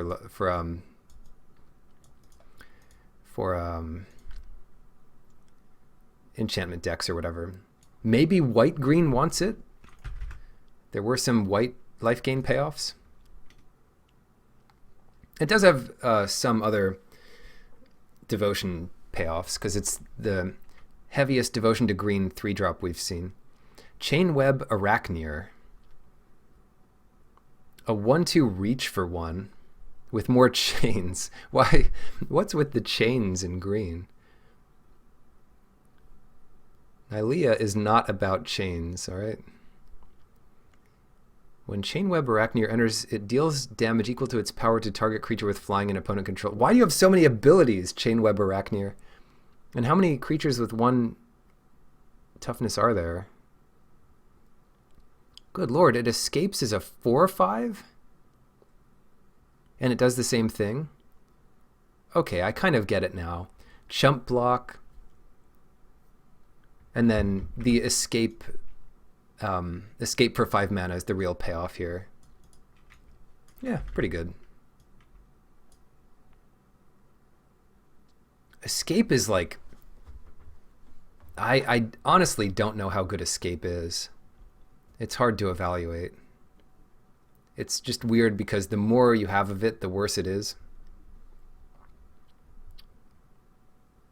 Or the less you have of it, the better it is to pick up some Escape. Renata Called to the Hunt. So starts as a 2/3, gets bigger with your devotion. And each other creature you control, so it's kind of an anthem for your next creatures. Demigod, so it's an enchantment for the decks that care. And then it's kind of an anthem for the creatures that come in after. Not bad. It's uncommon. Nexus Wardens. These satyrs will protect the forest. 1/4 reach for 3. And Constellation, gain 2 life. That's not a bad size of a thing. 4 power is pretty important to get past stuff like this. But I think the real benefit here is going to be against, or if the life gain's important.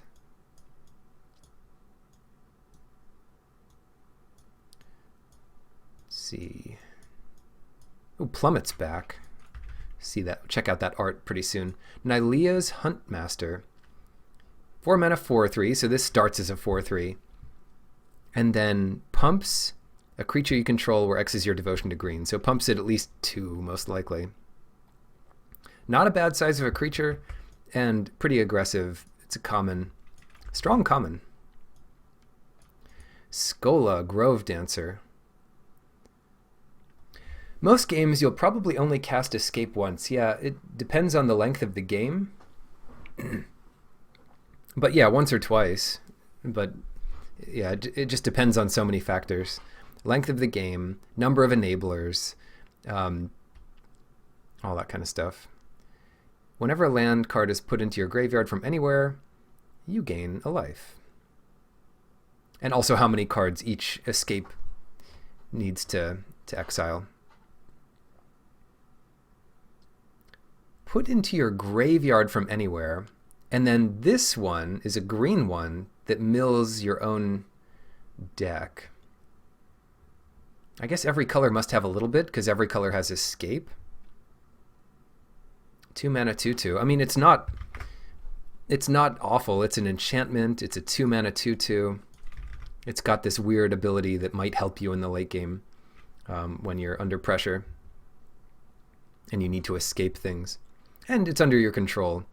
The first Aroan games, you got boxing, sprinting, javelin, and victory dance. Oh, I've seen this one. So first, you make a 1/1 white human soldier token, because soldiers are competing in the games.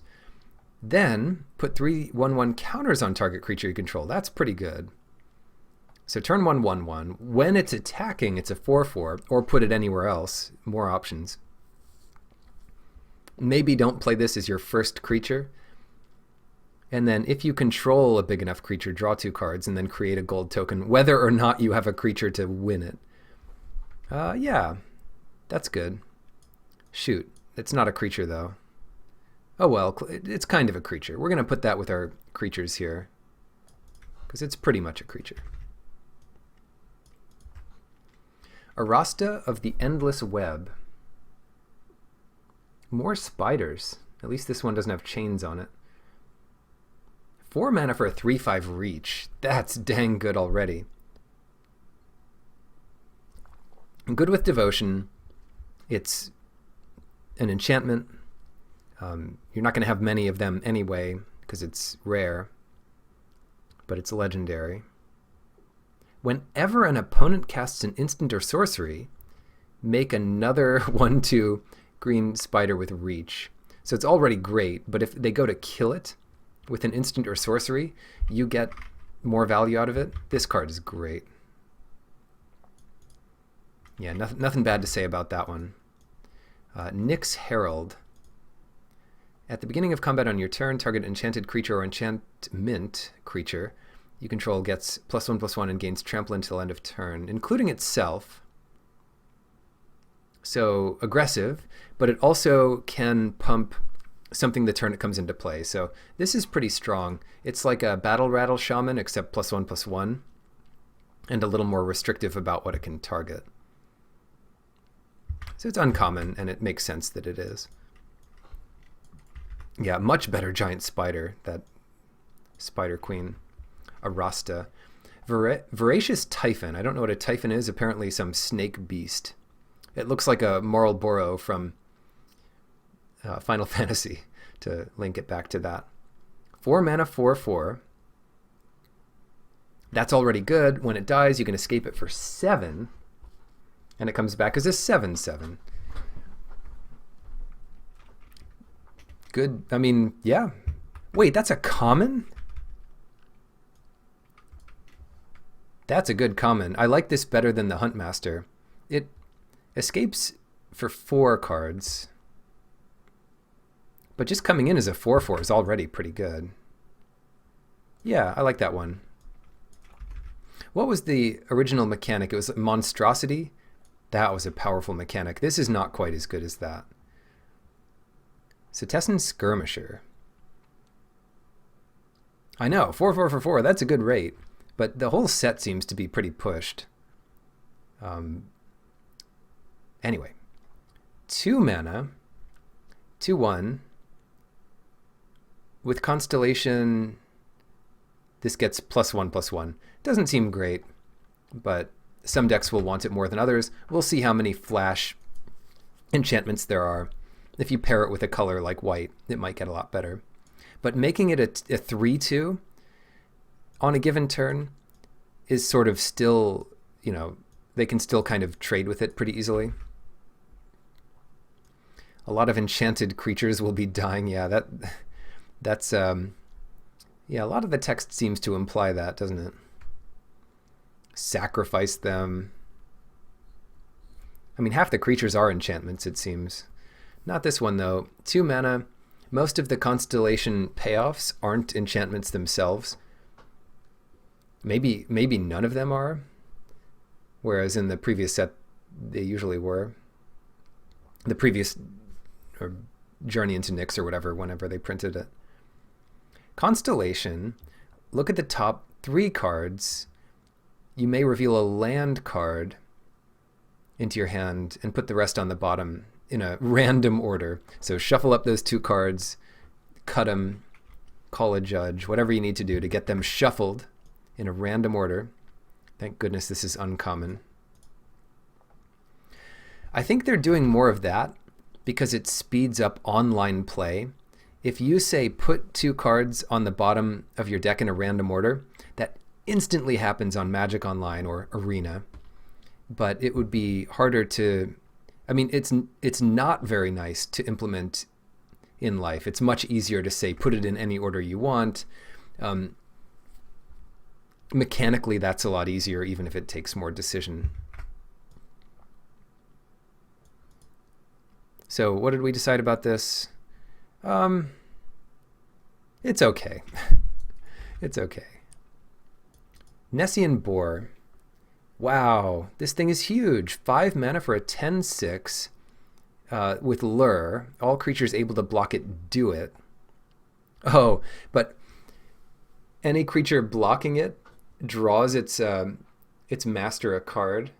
So it's just like, get out of my way, creatures. Then it dies. They're left with no creatures, but they fill up their hand. I still like it.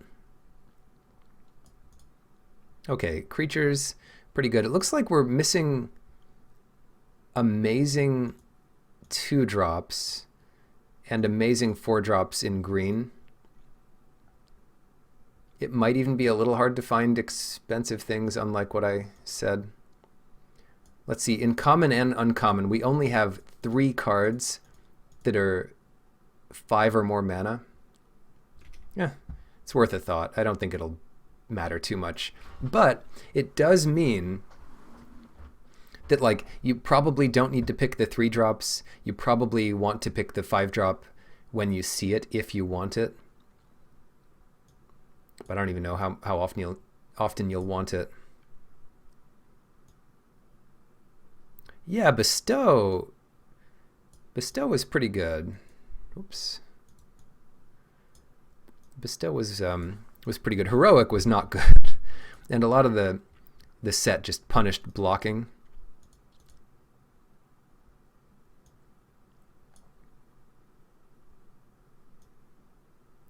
Five mana, 10 power creature. They're like, what's the catch? I mean, they had stuff like Phyrexian Dreadnought back then, where they're like, yeah, well, you have to combo it into play because it's no good otherwise. Okay, here we go. The last sort of push here. Relentless Pursuit. Look at the top 4. It looks like it's going to be land-based. Okay, you may put a creature card or land card from among them into your hand. So 3 mana, the green divination, draw 2 out of the top 4. Usually you'll hit both. It'll be possible to miss one, and it'll be really unlikely to miss both out of the top 4. How good is this? Not necessary, I would say.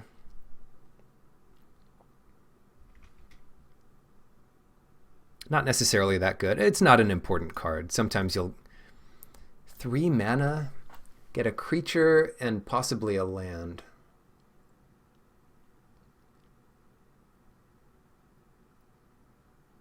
Yeah, usually you'll hit both. It would suck to miss one of them, though, because it's really not worth it for 3 mana to miss. Ask Frank Karsten what the odds are. Gift of Strength. I'll put that on the same level. Not the best trick in the world, but it's something. The Binding of the Titans. Each player puts the top 3 each player mills 3. Exile up to 2 target cards from graveyards. For each creature exiled this way, gain 1 life, so you can kind of make it better for you. And then return target creature or land card from your graveyard to your hand. Slow way of drawing a card. The idea here is both people mill. You get to exile their escapees, and then you get to return something from your hand to replace itself. I don't actually like this very much. It doesn't seem like a great early play, and it doesn't seem like a great late play unless you really want to fill your graveyard up. Because if you do it late, they get to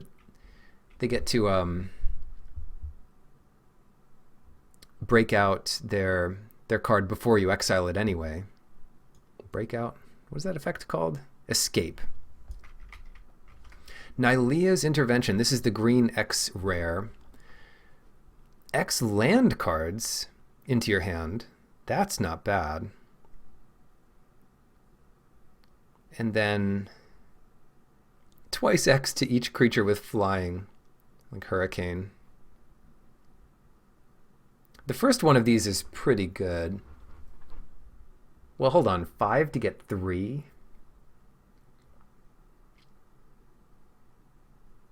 To your hand.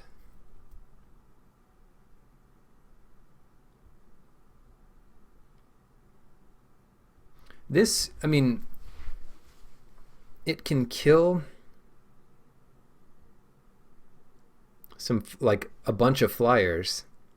Is this main deckable? I think this is main deckable because, you know, half the time you're going to be going up against a flyer, and killing one flyer is fine.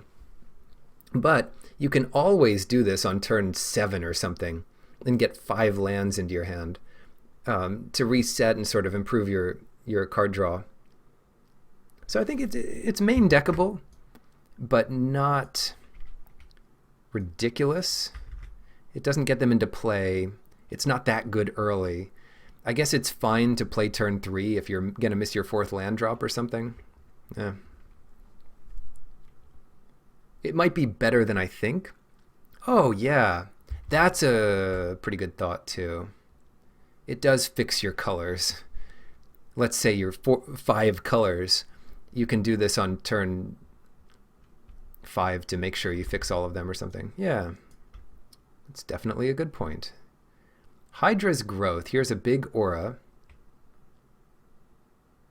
Oh no. It's uncommon, but it's pretty absurd. Put a 1/1 counter on it, and then at the beginning of your upkeep, double the number of 1/1 counters. So sometimes this effect is pretty powerful just to add 1 counter turn after turn, but this is way better than that. But it's kind of all in, though, because there's enough good removal, I guess. Some of the colors don't have as much good removal. Enchant creature you control. The set is pretty good for mixing and matching. Almost any 2 colors work together, and because each color has some cards that work in any strategy, it feels like. Whether it be constellation or graveyard filling or whatever. So it'll be fun to build decks in this format, I think. We'll see. And the art has been beautiful. Enchant a creature you control. When this enters, draw a card. So it's really... So I think instant speed removal is going to be just the best. Because if you can stop an aura from landing, it seems like aura's landing is really bad for you. Like the one that does 4 damage when it enters. Anyway, when this enters, draw a card, and it gives the creature 1/0 and trample. Yeah, it's pretty good. Remember, if they steal it, it falls off. Enchant creature you control. Not that you'd really want to put it on your opponent's creature, but you might if you didn't have any creatures and you needed to draw a card. but you don't have that option. But also it can't enchant something that's not yours, so not as good in Two-Headed Giant, unfortunately. Return to Nature. This card is back. This is great because that exiled target card from a graveyard is relevant, always main deckable, I would say. Wait, why am I putting it there? I think this pile is just getting big. Return to Nature. Yeah, Return to Nature is just hard removal in this set. Mostly it's going to be pointed at creatures, but it even has upside against some of the best cards in the set. It exiles, first pick it. Clothes design. Design your clothes. Very green art. Oh, and very green card too. Creatures you control get +X/+X until end of turn, where X is your devotion to green. They don't get trample, but if you're giving like +4/+4 to all your creatures, I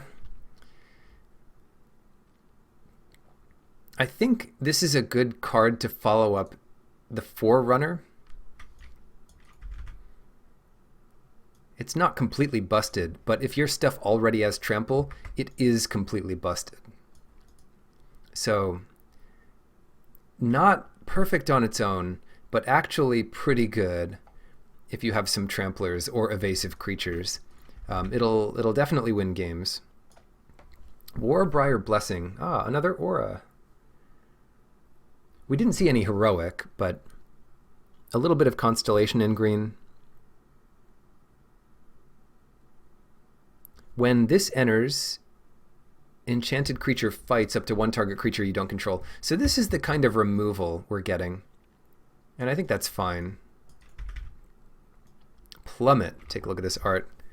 Oof, that's Nylea's arrow. It might shrink in size to be appropriate for whatever creature it's killing, because that is way smaller. Even though this is a big dragon, that's way smaller than Nylea's arrow looks most of the time. So yeah, it probably shrinks to the right size. They're gods, they can change size. Fair enough. Plummet, sideboard card. Yeah, I might be a decent limited player, but I'm like a level 2 flavor judge. So that's what we're getting a bit of that too.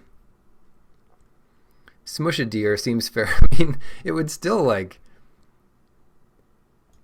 If this arrow stayed the same size, well, we'll look at that in a second. Mantle of the Wolf, 4 mana to give +4/+4.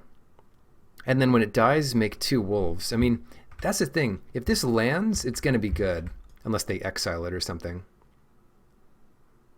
+4/+4 is huge, too. These are the kind of things you want in a black deck, or a deck where you can sacrifice it. Because if they go to exile... Oh, you know, it's not when the creature dies, it's when the mantle dies. So if the creature gets exiled, you'll still get the 2 wolves. Yeah, that's better than I thought. Or if they kill the mantle. Yeah, that's really good. It's going to be very rare not to get the wolves, I think. Wolf Willow Haven. Oh, I said I would look at Nylea here.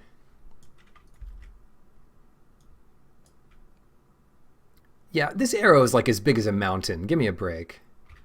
That's way bigger than the dragon. Come on now. She's behind this mountain here.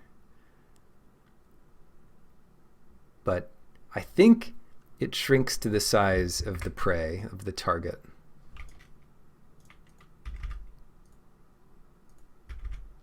That's what I think.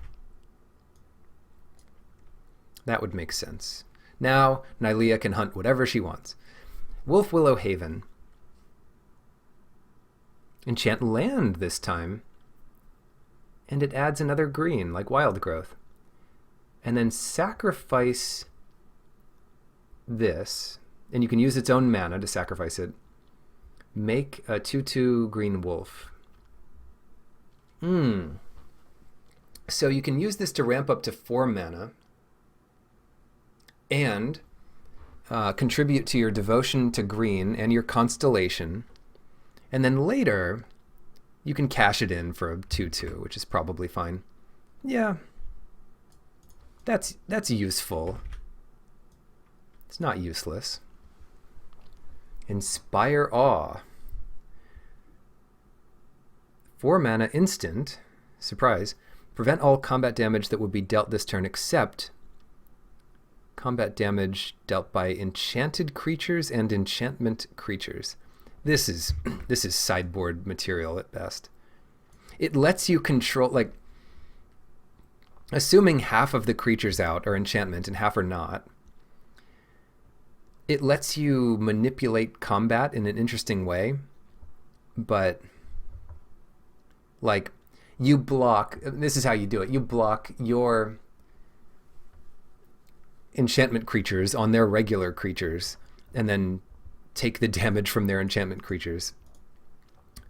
But it seems to me like you would either main deck this if you were mostly enchantment creatures, or side it in if your opponent was mostly not. Because it needs a little help. The Scry 2 is nice, I guess. Put target enchantment on the bottom of its owner's library. Cool. Instant speed. This is like a white effect. It's uncommon. Back to the bottom of your library. 1 mana instant. I think that's main deckable and like pretty good. But the more of that effect you have, the worse it gets. And last but not least, we have Omen of the Hunt. Flash. Rampant Growth. Yeah, isn't that cool? That's like a... It's definitely like a new card for green in like all of Magic's history. So that's kind of neat.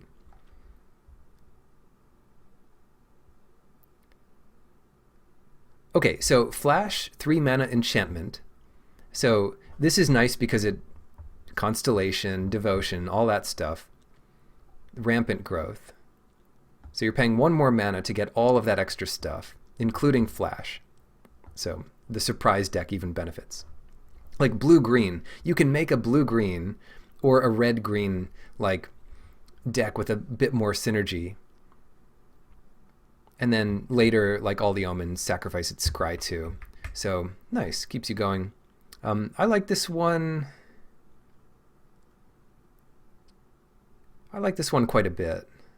I'll put it in the middle column here because it's not up there with the removal, but it's one of the better 3-drops. Yeah, green got some good stuff. It'll be interesting to see how this set plays out. But there it is. We've looked at every single card you can open. As a reminder, there's... Let's put it all in one display here. We'll go back through time so we can see everything in context. So there's green, the creature curve and all that. Here's red. It seems like a very powerful set. They did not worry about having too many playable cards. Let's put it that way.